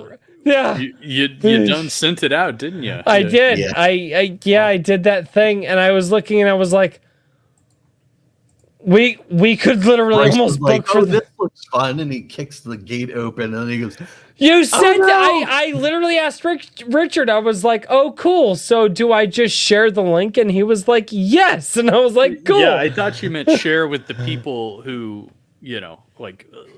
individuals, not with all of Twitter. I saw your tweet on Twitter, and I was like, I'm not even going to retweet that. I'm just going to leave it where it is. I thought that's what you I meant. looked No, at it's it, fine. laughed, and walked away from my phone. Yeah, I saw that and I thought, man, some brave men doing this. No, here. just one idiot. Just one idiot. Yeah. Just yeah, that was we could that's why I need to talk with you guys, because I think we could almost book the next 3 months. Probably. But it's one of those things that we have to get with, and we've got to talk about and go, okay, who do we sure up? I might have made a mistake on that one, and I'm not going to apologize for that, because there are people that have submitted that I went, I didn't think about that, and I'm glad that I'm thinking about that, because there are people that I love to death in our community, and it's like, you know what? It's about damn time we have some of these guys on Iron Age nights. So absolutely. Let me get some sleep, and we'll talk about it. Well, you know what, we're guys? Just talking about it. Yeah, Well, and we've also been talking about having our next meeting. Our monthly meeting that we had. Yeah, this will be our weekly meeting that we had back in January. And this will be our second weekly meeting of the year. So Daniel, go get some rest, good sir. God bless, man, and just have a good night. Yep. Good night, everybody. Good have a great weekend. Yeah. You too, man. And all right, Nate, now that he's gone. All right, now that he's gone. All right. So I put out a tweet, and I was just like, we're going to have Nate Chen on, and I had perused your stuff, and I was like, you never know where the conversation is going to go. Admittedly, I take conversations to places that nobody thinks they're going to go. But I love that you didn't back down from any of it. What's a conversation that you want to have about the indie sphere? What's something that's been on your mind, ticking in your brain, that you go, I want to talk about this. I like talking about this. This is something that every time I think about it, I have to rant on. Or is that just me? But like, what's that thing for you? What's that thing that you want to talk about when it comes to the Iron Age or the indie sphere or writing in general? What's that thing that you're just like, I want the world to hear my thoughts on this. Are you more of like a red or green salsa guy? Okay, Red don't. Whoa, hold on. No, I'm hold on, kidding. I'm kidding. hold on, Sorry, go hold on. I think the big thing in the indie sphere that Bear's talking about is just how do we, and it's going to sound weird, but how do we make it sustainable? Not in the financial sense, which is important. Don't get me wrong. Yeah. But in the Cultural sense? well, before that, I think we have to make it sustainable in the sense that you have people teaching people. I think of the storyteller not So in as the lineage sense, lineage of Almost. storytellers, not lineage of bloodline, lineage of storytellers. Yeah. One of the ideas I talk about a lot on my channel is the story circle. I believe that a story is not complete until someone else can tell it, because you don't know if they've heard your story until they can tell it back to you, right? Yeah. And I think of storytellers not so much as an artiste with a vision and a scope. No, they're craftsmen. I No, love here how to you knock- hit like the Italian voice there. That's so good. Anyway, I love that. That was great. I just think that like a storyteller is there to knock a table together, right? You know, you're in construction, you're here to build a building, and a lot of those skills are best learned on the job. So we can't keep sending people to schools to learn to tell stories because they're coming out crap at it. So how do we get people doing that kind of thing? I didn't go to school to learn construction. I went to construction to learn construction. And I think many of the crafts are best learned that way. Construction, woodworking, glass blowing, pick something as narrow or as wide as you want it to be. Yeah. You're just going to learn it better. You're going to learn it better from the guys who've done it. Yeah. And so I think we have a group of storytellers. They're all telling their stories.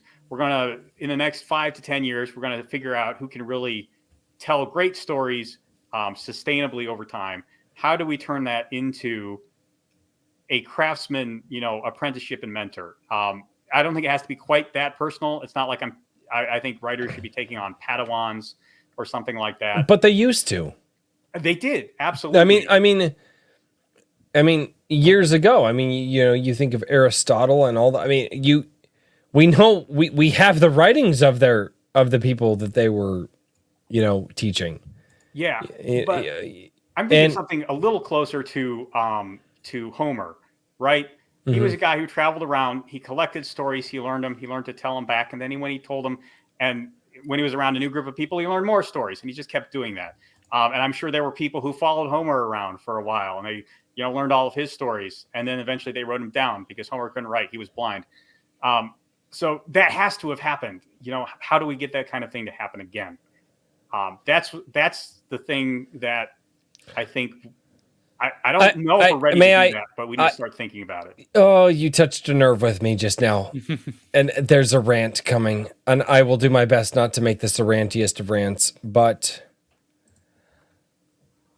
I believe that the concept of the modern education system, in that you may only learn from those who have official status, and that being government teachers and so on and so forth, has ruined exactly what you're talking about. Nobody in society believes that you can learn from somebody that doesn't have an official status that's been granted a license by the government. And that's never how it used to be. For thousands of years, it was, thousands of people are gathering around this guy who's just talking on the steps of the Colosseum or talking on the steps of the Holy Temple.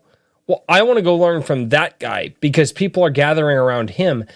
And nowadays, nobody wants to go and learn from, and we still have the people that society is gathering around, that society is pointing to, that society is going, we like hearing what this guy talks to. And you go, well, you want to learn from it? Oh no, you can only learn from this guy over here in the school and the teachers who nobody wants to be around.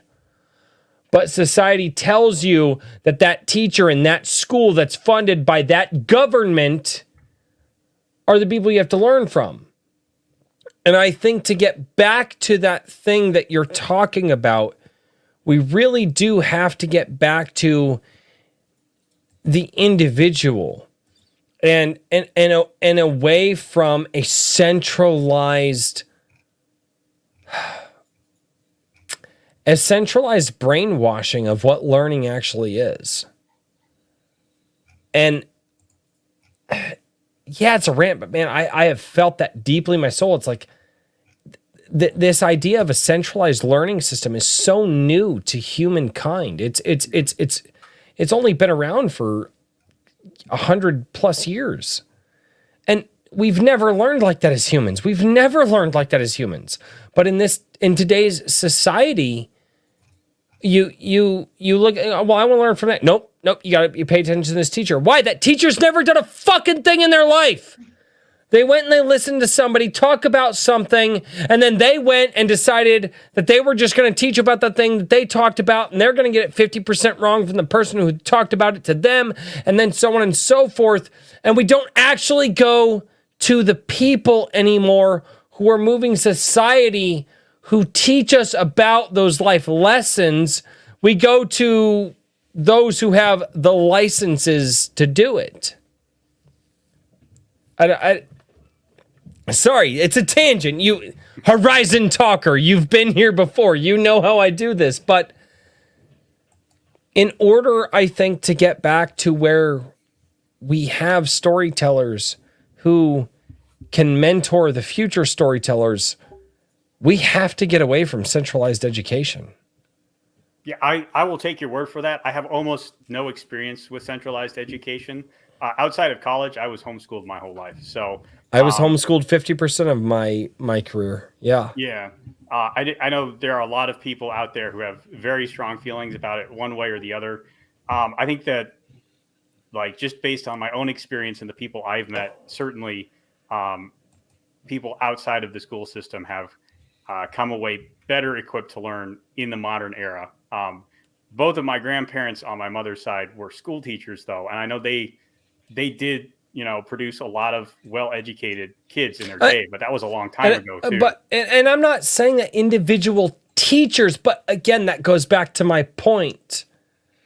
Individual teachers, it's almost impossible for teachers to buck the system now, because if they don't teach that thing that comes down from on high, they're not teachers anymore. Mm-hmm. Yeah. And well, there's a whole other issue with it that I probably would never have recognized if my grandfather wasn't a school teacher. And that's that there are no men teaching school anymore. Even the men that are there it's are not strange, really isn't it? men. Yeah. And he would rant because he volunteered as a tutor even after he retired. He would rant about teachers, and I don't think he recognized that, he was an MP and he went to Japan. And he served there for, several years. He was just naturally tough as a result, because before that he worked as a lumberjack, when he was like 16, which is not an easy job. Yeah, he used to joke that he worked as a lumberjack and then he got drafted and he went on vacation in basic because he only had to work 12 hours a day. Yeah. he was just so much tougher than the people that were teaching school at that time. And there's no strong hand like that anymore in public education. Yeah. Because he would get students that were supposed to be problem students. It's like, I don't understand why they can't handle these kids. I'm like, Grandpa, they're athletes. You are of them, of a stripe of them. You are tough. You've done a lot of hard things in your life. I'll bet you these teachers haven't. I never said that actually to him, but I thought it a lot because he was a tough guy, and a lot of teachers these days aren't. There was I'll never forget Mr. Bonacci. He was He was a teacher that I had when I was in grade school. He was a World War II veteran. I would imagine he is no longer alive today. One of the sweetest old men that I'd ever met in my life. Good man. We met his daughter. His daughter wrote books. So she came in and helped with English and all that. To think of that, and that man told a story. Oh, back when I was in the war, I held the metal detector, and it was my job to walk in front of the tanks and find landmines. And I remember in the 5th grade going, the fuck is wrong with you? Like in the 5th grade, I'm going, and he goes, yeah, I'd walk in front of the tanks and then I'd find the landmines and then I'd come over I'd signal to the bomb. And I'm like, he was the cannon fodder. And now he's my teacher. Just thinking about that. And then thinking about what that man must have seen. I mean, he was in the 80s and this was back in the 90s, early 2000s. Like, they were cut from a different cloth. They really were. From any of us sitting here today. I don't care how badass any of us in the chat think we are. Like, I get it. Yes, I've done construction. I've been around fires. I've seen shit blow up in my face. That's cute. I've never held a metal detector and willingly gone out to look for fucking landmines. Like, they are just cut from a different cloth, the older generation. And I feel that is society's fault that we're not cut from that same cloth. Wow. They had, yes, they were cut along a different pattern, but they also had different things woven into them to stretch your metaphor a little farther. Everyone's stretch away. Everyone's lives have different threads that sort of weave into them, and we're not getting as many of those really coarse, raw threads woven into our lives in this era. And I think it just does change the character of the people. And we like to think that's for the better, but it's not always. Mm-hmm.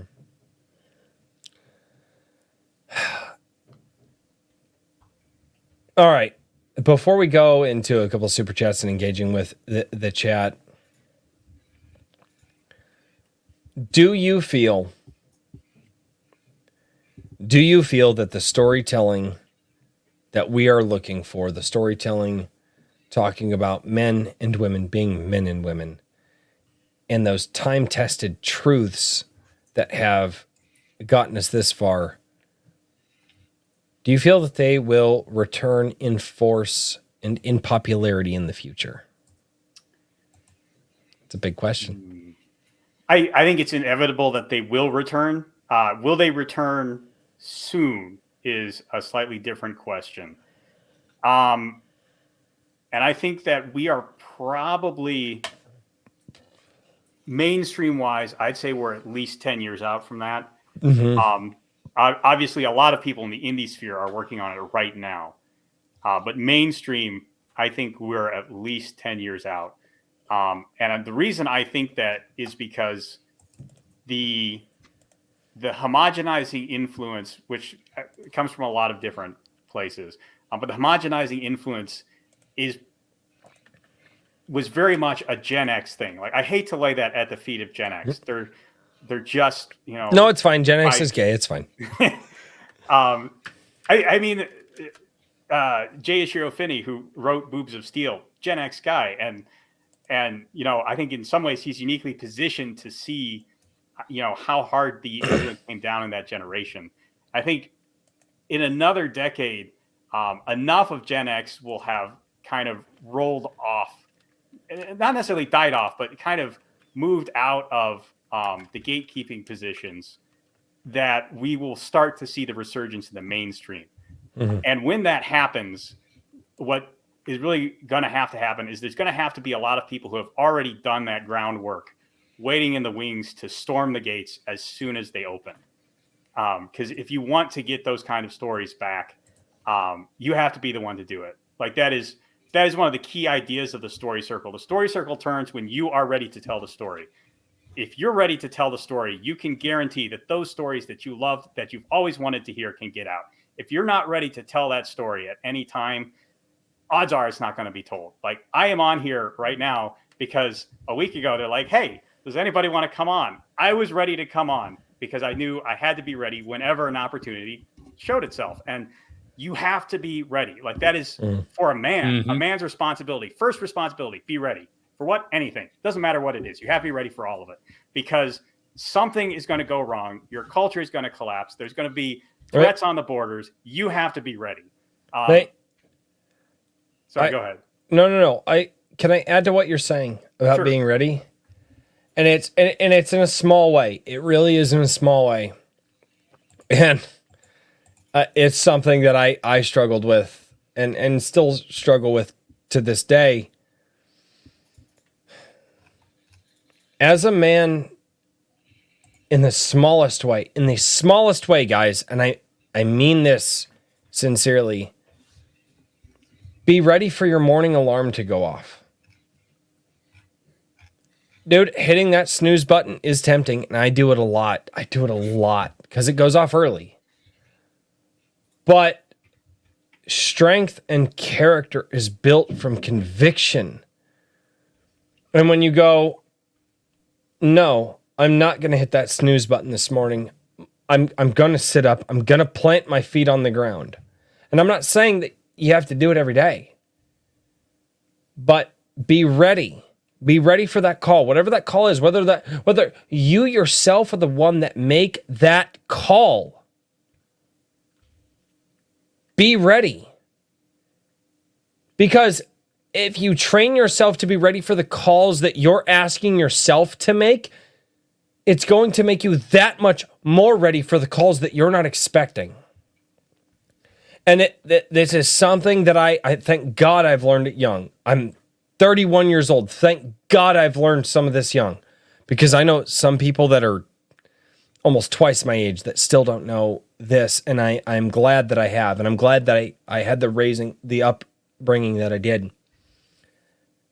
Those small things in life. If you set the alarm for the morning, be ready for that thing that you set for yourself. Be ready for when you're tired and you're just like, man, I could go to bed. And it's like, oh, but I have Iron Age nights to do. I have somebody to interview. Be ready for that. Because guys, sometimes I know Richard and Daniel and I, we're tired. But we're ready for the call. I mean, Richard's over here building fucking magazines and building a fucking empire. No, fuck off. Fuck off with you and your humble shit. No. But I really appreciate it when you say be ready for the call, because you don't know what the call is going to be. And I wanted to add to that thing. If you guys set your alarms in the morning, train yourself to be ready for that, because that call that Nate's talking about right now, train yourself to be ready for the call that you set for yourself. Because when that call from something else comes, that call that Nate's talking about right now, it will make you that much more susceptible to answer that call. Absolutely. And yeah, you say it's a little thing, but all of the responsibilities you have in life start small. And once you master that small responsibility, you're ready for the next responsibility and the next one and the next one. You don't move mountains until you've moved a pebble. If you've never picked up a pebble, that mountain ain't going anywhere. It's that simple. Yeah, it's, I always tell people on my channel, don't give in to the lazy. I have people, I've had people, because I mean, I have my day job, and then I do the YouTube channel, and then I'm, still, and my wife is my wife is amazing, and she's able to handle the house, and she allows me to do all this, but I'm still trying to be a father and a husband. I'm still trying to read books, and I'm still trying to do the things that I enjoy on the weekends, like spend time with friends and family and do barbecues and all of this stuff, right? I'm doing all of these things, and people go, don't burn yourself out. Don't don't burn yourself out. You know, you need to take time to do this. And I look at everybody and I go, but I spent years of my life giving into the lazy. I spent years of my life going, well, I should do this. I should do my YouTube channel. Oh, I could do a YouTube video tonight. And what did I do? I sat on the couch and I watched somebody else do a YouTube video, or watched their YouTube video that they produced. Or I played a video game, or I sat there and ultimately did nothing. And I gave in, and it's what I tell everybody, don't give in to the lazy. That doesn't mean that there aren't days that you need to relax, that you need to just zone out. I had a weekend like that a few weekends ago because I was tapped.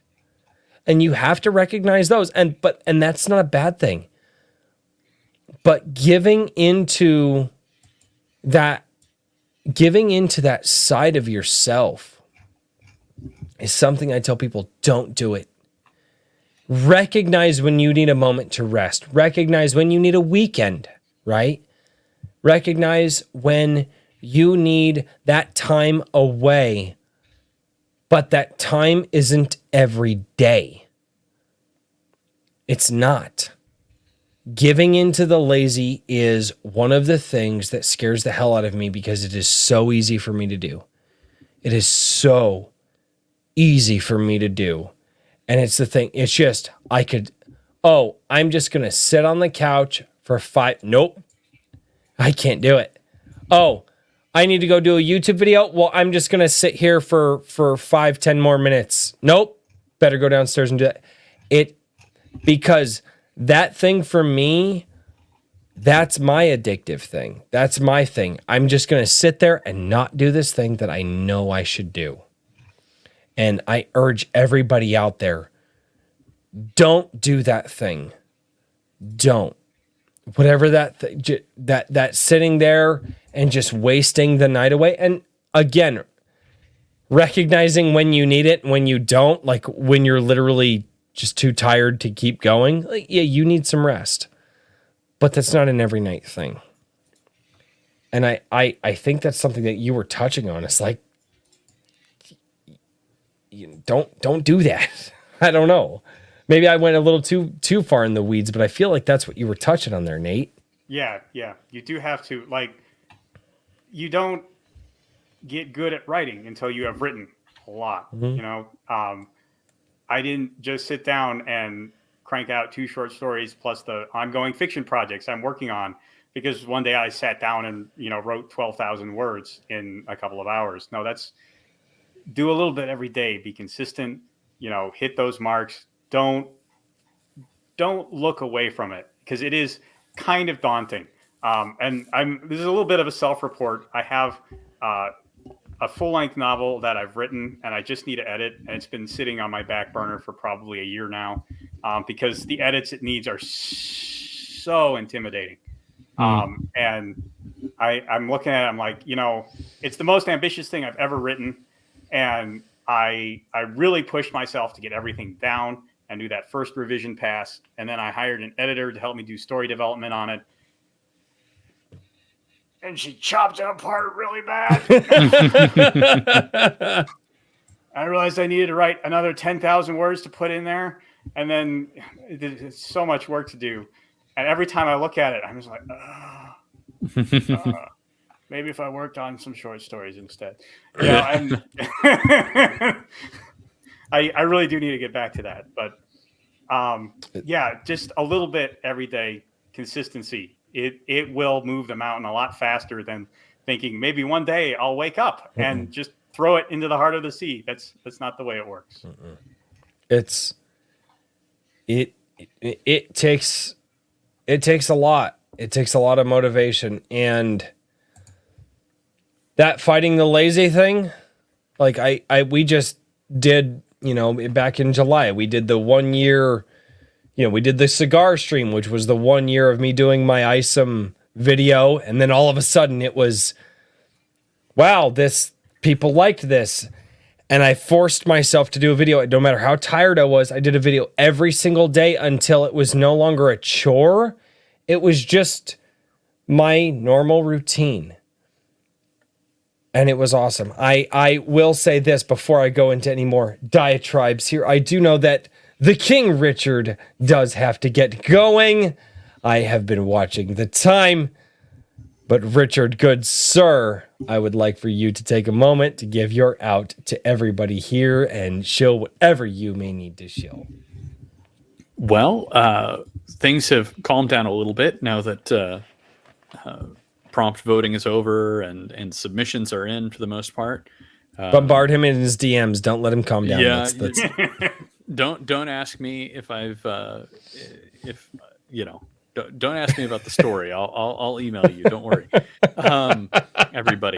But yeah, so the Fund My Comic campaign for issue number 2 of Anvil Magazine, which includes a fabulous story from Mr.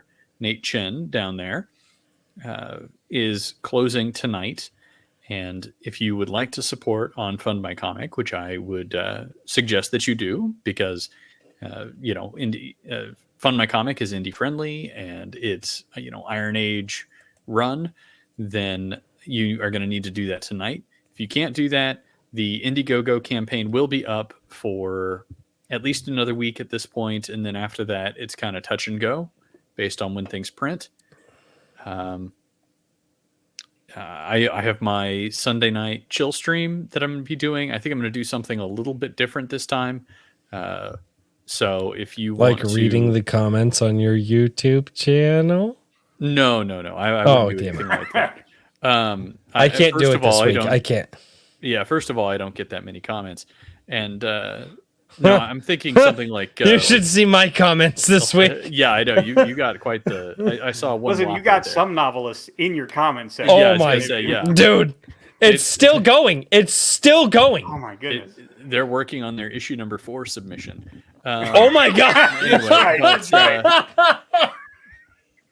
I did have one person reach out to me with a 46,000 word novella, and I was like, I'm very flattered, but this is way too big. I'm so sorry, but anyway. Wow. Kindle has a service for you, sir. Just look into that. Yeah, it's kind of what I was like. I mean, you could just prep this and sell it, but anyway.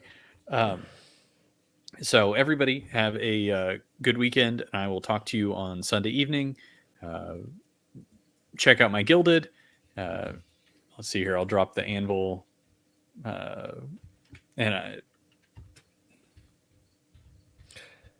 Richard.exe has stopped responding. Yeah, I just realized. Sorry, Oops.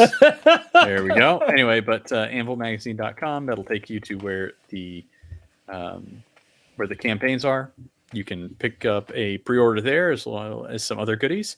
And with that, I will bid you all a good night. See you, Richard. Bye, Kundias, Yep. good sir. And then there were 2. Why do I hear crickets? There's crickets right outside my window. Oh, okay, that makes perennial sense. problem, I'm afraid. No, it's not actually a reflection on how boring things just became. No, it's got. Oh, God, sir, stop it! Stop it! You're Horizon talker. Are you kidding? That seriously, that just an honor. So, like that. I'll get into that a little later, but I will say this: I've got some super chats to read. I do have your links in the description of this live stream. So that way, if you guys want to go and check out any of Nate's YouTube channel or his website, you can go check that out down in the links in the description below. I'm going to read a few more super chats. And if anybody has any questions or funny jokes that they want to share with us for the short time being, are you cool to stick around for that? It's Sure. probably not too much longer, but we'll see how it goes. Joseph, to point out that Mike S. Miller is in chat. Right. It's something that bears bringing up whenever he shows himself. Mm-hmm. Right. Oh no, I already sent him the link on Twitter. He could have joined if he wanted to. He could have joined. I jump in, but the boy being super loud. Mike, have you ever heard my house? I don't care about the boys being loud. Mike, quit being gay. Just like, oh, the boys are ready. Now, at this point, we're actually probably getting ready to jump off. And I will say this. Every time, for those of you who haven't been on this show, usually we jump off the show and I actually do kind of an after show. It's less of an after show, and I usually hang out with my guest. And it's kind of fun. It's fun to hang out with the guests and just get to. What did I do? You blamed your children for playing video games in the background and not getting on the show. I'm just calling you gay for that. That's just where we're at. So, all right, Wrangler for 4. Or wait, no, I'm sorry. Joseph Peck sending in a member chat over on YouTube much earlier. He said, he's a spicy bastard. Talking about all the spices that Daniel P. Riley keeps taking from me. Wrangler for 420 says holy $hashtag line, and then I don't even know what the hell that symbol is. I'm assuming he means shit. Holy shit. It seems like a safe reading. Yeah. That's fine. The Ultimate Kahuna for $4.99. Writing good male and female means writing real people. In my stories, every character has something of me or someone I know in them. I personally think that's a good place to start. What about you? Yeah, that's a pretty safe place to start writing. Now you probably want to make sure they're. Hey, look at that! He's not too afraid to show up. I told you they're being loud. I didn't want to interrupt your nice, delicate conversation. Damn. Mike, don't lie to me. Easy. What? I'm serious. 0%. I I mean, I don't haven't care. been here that long, anyways. Dude, I have 4 kids. I have 4 kids, many dogs, cats. Things are always exploding in my house. The freaking. I noticed they're not in your room. No. Then they used to be though. Oh, I know. I'm aware. I just have crickets in my room, so it's okay. It's okay. Why is my background not working? I don't know. I was wondering why the green screen wasn't working. That was very interesting to me. It just looks very green. It looks very a drink with crazy. I'm doing this on Chrome. Well, there's your first problem. Yeah. See. Mike, you haven't been here in a while. I know. What's up with that? I don't know. What's up with that? What have you been doing? If you like Yeah, let's see how this catch looks. it at the right time, you can steal them. So, That looks terrible. all right, but yeah, no, starting with characters that you know from people that you are familiar with. Mike, I am going to mute you because they're a little loud. I And it's told just- you. I know, but it's funny to me. I told you. I know. I wanted you on the show just because I wanted to laugh. It's No.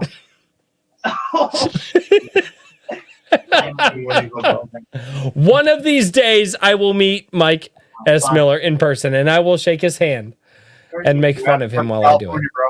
That's not. I'm not going to California. I'm not going to Yes, California. you It's not gonna- Dude, I saw that brisket you made the other day. Dude, that looked choice.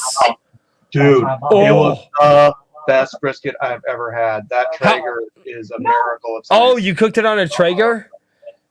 Dude, I'm getting ready to do tomorrow night. It's why I can't do Sunday coffee. Tomorrow night I'm doing a whole pork shoulder. And I'm Oh, yeah? gonna render it down and do pulled pork, barbecue pulled pork out of it. That's gonna be a 12-hour smoke on the smoker I just built, dude. I'm doing. I saw that monstrosity you built. It looks like a Dude. Traeger, but it's rusty and dirty. But here's the thing: is I built it for minus the tools. I built it for $400. Oh wow! Yeah, that whole Yeah, okay, thing here's was the like thing, though. The Traeger. This is fair. You just press a button and then walk away for 6 hours at a time.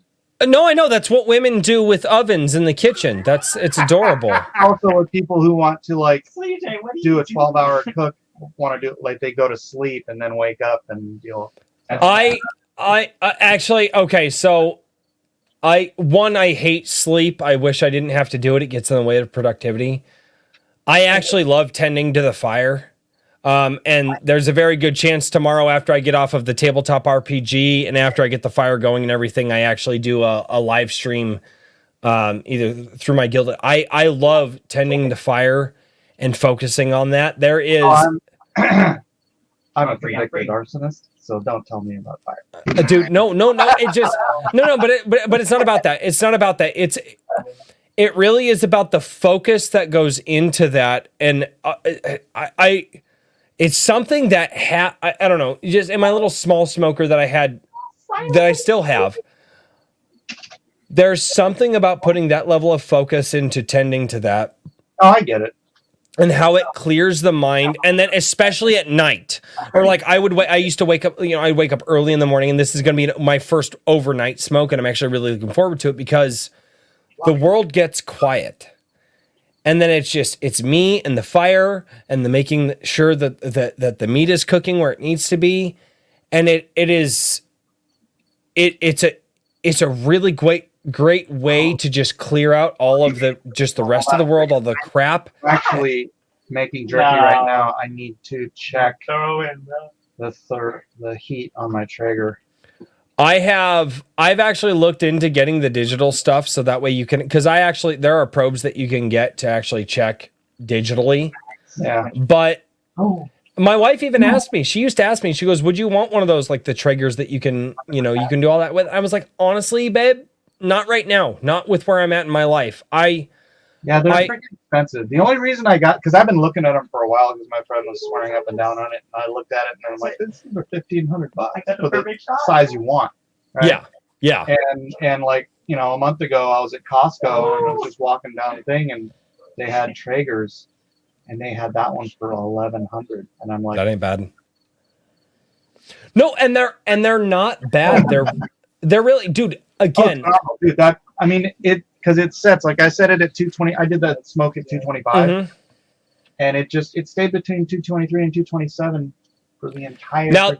Now, believe it or not, that is actually something that they designed into the Traegers because they found out that because they actually have the technology to keep it exactly at 225, but they found out that it doesn't leave the proper smoke flavor in it, because what leaves the actual proper barbecue smoke flavor, from what we know, is having temperature swings to where you get a little bit of a dirty smoke. Not much of a dirty smoke, but yeah. So they actually designed the Traegers to start fluctuating more in the temperature to burn dirtier and cleaner, so that way you can actually get more of a smoke flavor. It's something I've been learning about with the technology that they've been doing in a lot of this stuff, and it's really interesting.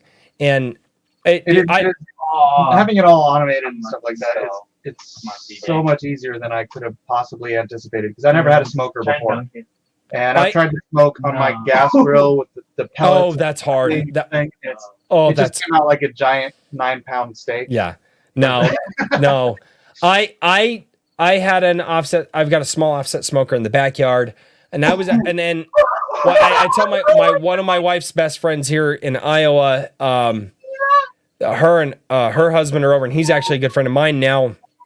They were over, and I ended up doing a pork tenderloin. I did a pork tenderloin 2 weekends in a row. So I did 2 pork tenderloins, and she ended up having, she had to get dentures because she had a tooth thing that she had to get, she had to get teeth pulled and dentures for it. So pork is very hard for her. So pork is very hard for her because a lot of people cook pork, it turns tough. Yeah, my mom the same thing. She's got all the denture stuff. Yeah, exactly. That brisket, and she's like, oh. And so that's what happened with me, is that I cook this just on this small cooker in my backyard. That's an offset, and it's mostly charcoal, adding wood chips and all that. And she couldn't stop eating the pork tenderloin. And she was like, this is so good. And I told her flat out, I was like, you are the reason I went, because to me it wasn't like what I was looking for. I'm looking for something. And I was like, and I flat out told her, I was like, you're the reason that I built this big ass smoker, because you told me that this food that I was cooking, because I believe food that can bring people together in a way that no other art form can. No. I break bread. Yeah, exactly. you agree then to a certain point? Well, definitely, yeah. You know, sharing a meal with people that makes you friends for life in a lot of cultures around the world. Yeah. Like, you can't break that bond once you've shared a meal with someone. It's out of bounds. And that is one of the things I think a lot of people think it's a joke when I'm like, oh, the Iron Age barbecue. No. A part of the reason I built this smoker is that I want to get people together, and maybe we rent out a barcade somewhere in the country, but I will find a way to tow my damn smoker there, and I will cook food for people, and if people show up with food, hey, Royce, cook this, or it's a potluck, and we do a Iron Age tailgate in the parking lot, but we all get to break bread with each other. And it's also if we go into a restaurant and we order food from the restaurant. We're literally out there, we're cooking food, we're coming together with food, we're talking with each other.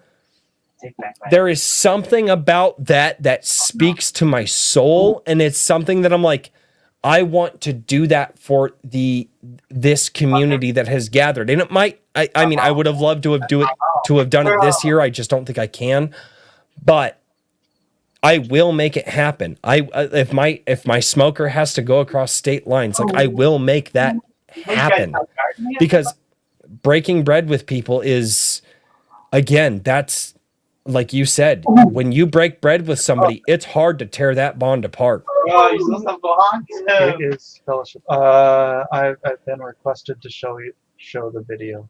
Oh no. What video? This is dangerous. Oh no. Brisket. Carnitas, soft and tender. My wife makes wonderful carnitas. My wife makes, for a white woman, my wife can actually make really good carnitas. Are you starting with him? Because I won't. I used to tell her all the time. I wouldn't let my wife cook Mexican food until we moved away from Colorado. So for the first 9 years of our relationship, I wouldn't let her cook Mexican food. She goes, "Why can't I cook Mexican food?" And I said, "All right, is your mom or your grandma Mexican from Mexico?" And she goes, "No." I was like, "That's why you can't cook Mexican food." So my wife went and she learned how to cook Mexican food from a bunch of old of old ladies from Mexico, and she's not doing bad. She's pretty damn close. All right. What's the video? Ooh, brisket. Yeah, let's go. Do it. We gotta get the Mike, I'm gonna mute you. Oh, I think this video may be No. NSFW. Look at not that. safe for weight. Look at that fat render. That right there, that fat render is damn near perfect. That looks good. It's got a light smoke ring on the outside. You can see the light smoke ring. Look. Oh my God, this is my food porn. So you see that reddish color on the outside, guys? That's the smoke ring. There's a little bit of a soft... It looks like a little bit of a soft bark on the outside. Mike, what did you season this with? Salt, pepper, garlic, bro. Salt, pepper, garlic. Perfect. It looks like you went a little bit light on the seasoning, though, for the amount of meat that there is. But I know the crust isn't like dark and all that stuff, but dang, dude, the flavor was just absolutely perfect. No. Oh, okay. No, but that's the thing with barbecue. As long as the flavor's there, who gives a crap what it looks like, dude? But that fat render looked freaking perfect, man. Freaking perfect, dude. That was a 12-hour. Oh, dude, no, that's what I'm looking at tomorrow night. But I tell you what, Mike, we ever do the Iron Age barbecue, you're going to hang with me all night when we do, and you'll have to help me tend the fire, because men bond over fire and food. Fire. My son, dude, I got from building this smoker, I got to teach my girls, they can't swing the axe like it. Dude, my son is turning into a champ at chopping wood. I got to teach my son how to chop wood and how to work hard for that, like over food. And then when I was able to cook good food for the family, I went to my children and I said, "Hey guys, you know how you guys went and chopped all that wood today?" "Yeah, Dad, we know." "You guys helped prepare the meal. That was part of preparing today's meal that everybody, did you guys like the food? Dad, we loved the food. I'm like, yes. And you guys helped bring that to the table. Yeah, I might have done the salt and pepper and the seasonings and sat there and added the wood, but had you guys not chopped the wood for me, I would not have had it to put into the fire. And my kids are learning that. They're learning it's not just about slicing everything up and seasoning it. There's a lot more to it. Ooh, that's beautiful. What do you think, Mike? I think that's a good lesson to teach the kids. You're muted. Mike, you're muted. No, it's terrible. No, it's terrible. I just... Yeah, absolutely, dude. And damn it, teach him to cook, too. Huh? Teach him to cook. Believe it or not, my wife is doing that already. My kids. My mom's been teaching these guys. My oldest is 11, and my youngest is she'll be 7 soon. But they all know how to cook. They all know how to cook their own eggs. They can all cook their own breakfast at this point. And my youngest has a broken arm, and she can still cook her own breakfast. Show the meat. Dude, that looks gorgeous. That's not in. That looks. I slow cook everything on when I do right the barbecue. So I give it a 2 to 3 minute sear on the direct heat. Turn the heat all the way down. In some cases, like I did these tomahawks. Tomahawks are nuts. I did these tomahawks. What I do is I'll have, because I have 3 burners on my grill. Right. I'll sear them. I'll put them on the top rack away from the direct heat and just put the middle one on low. And then I'm just turning them every 9 minutes until they're 125 degrees in the middle. Pink, like you saw, it's pink from end to end. It's just my favorite sear that I ever did. I took a prime rib roast and I smoked it, believe it or not. But I did the sear initially, but I turned my gas grill on to the hottest that it could get. Yes. And I legitimately did a 30-second sear on every side because I didn't want to sear so deep into the meat that I couldn't get that smoke flavor. And then I did a 30-second sear on each side. Dude, my gas grill was 7. Yes. It's a 500-degree gauge. And I pegged the damn. I guarantee it was at 700 degrees. But my barbecue before this one, which unfortunately, rest in peace. It had a searing grill on it with like a ceramic searing grill. Oh, that's nuts. Dude, it got up to like freaking 1400 degrees or something. It got so hot. That's retarded. I loved that thing. I was just like, and dude, but that's the thing is if you can get a sear, but just on the top layer, because if you go too deep with a sear, you're not going to soak in whatever flavors you know what I mean? Or you can do the reverse sear where you cook it first and then you sear. Or no, I'm sorry. That's a traditional sear. Is you cook the reverse sear is sear first, then cook. Yeah, we also have a sous vide. So those have are you ever nice. done that? No, I have not. Yeah. Mike, we cooked so much meat at one time in the sous vide. We literally had to use a trash. With the monstrosity, as you call it, I call it the forge. But everybody was like, dude, you got to name it. And I was like, I'm not going to name this thing. And everybody's like, you got to name it. And I was like, I'll call it the forge. Oh, I'm also making.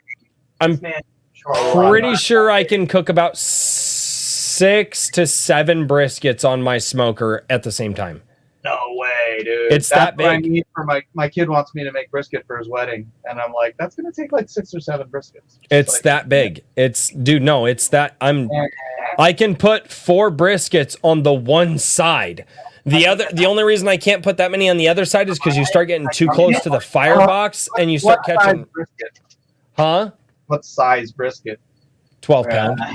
Full size after trim Packard briskets.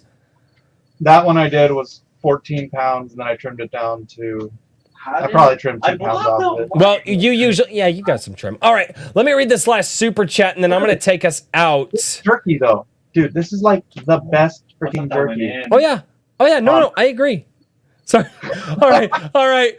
The Ultimate Kahuna says for $1.99, a lot of homeschool energy in this group. I approve. Absolutely, man. Homeschool energy for the win. So, Nate, where can we find you on YouTube and all of the other places? On YouTube, you can find me at Art Table Talk. That is my channel where I mostly do indie reviews, and I also talk about storytelling there. I haven't gotten back to that as much as I'd like in the last few months. There's just been so much other stuff to talk about. If you want to read the stories I write, you can go to natechenpublications.com and find pretty much all of it there. On Twitter, I am at Back to Draw, which, you know, Richard's right about that. I really should update that, but it's been that for so long, you know. I don't want to go back and change my links in all of my videos. No, I get that. Yeah. Oh my God, that would be a nightmare. Mr. Mike S. Miller, what are we doing? Where can we find you? Do you got a link? Blacklist Universe. I haven't been doing much on Unapologetic America. I'm thinking about redirecting how I do my videos there. So Blacklist Universe, I'm there once a week. Sometimes I'll do a nightcap stream. Just roll up, grab my drink, chat with the chat. And other than that, I mean, LoneStarComic.com if you want to pick up my comic book. It was reviewed on Well-Read Users stream last night. What? What's his name? Oh my God. Oh my gosh. I don't have your Give me a ball. links. Literature Devil.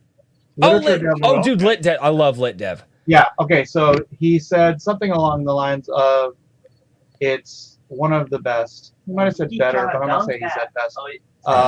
Books to come out of the indie sphere. Lit Dev is pretty critical, and art. I'm a professional artist. That's not it. Oh my God. But the writing is what I care about when someone like Lit Dev is criticizing. Yeah, well, because that's what he does. So right. Yeah, dude, that's awesome. I have to get to it. I plan on getting to it this weekend. Hopefully, God, please bless me to give me the time. I have 3 things that I have to read. All right, that's good. Lone Star. I have to read Achromatic Chronicles Blue, and I also have to read Razor Fists, The Long Moonlight this weekend, and I pray that I can get to all of that. But, ladies and gentlemen, for me it is. Ladies and gentlemen, thank you all so much for being here on Iron Age Nights, number 46. I will see all of you not on Sunday, because Sunday coffee's not happening, because I have a 12-hour smoke tomorrow night. But maybe I'll do a special late night smoking stream while I am cooking the meats. It's gonna be awesome. Thank you all so much for being here.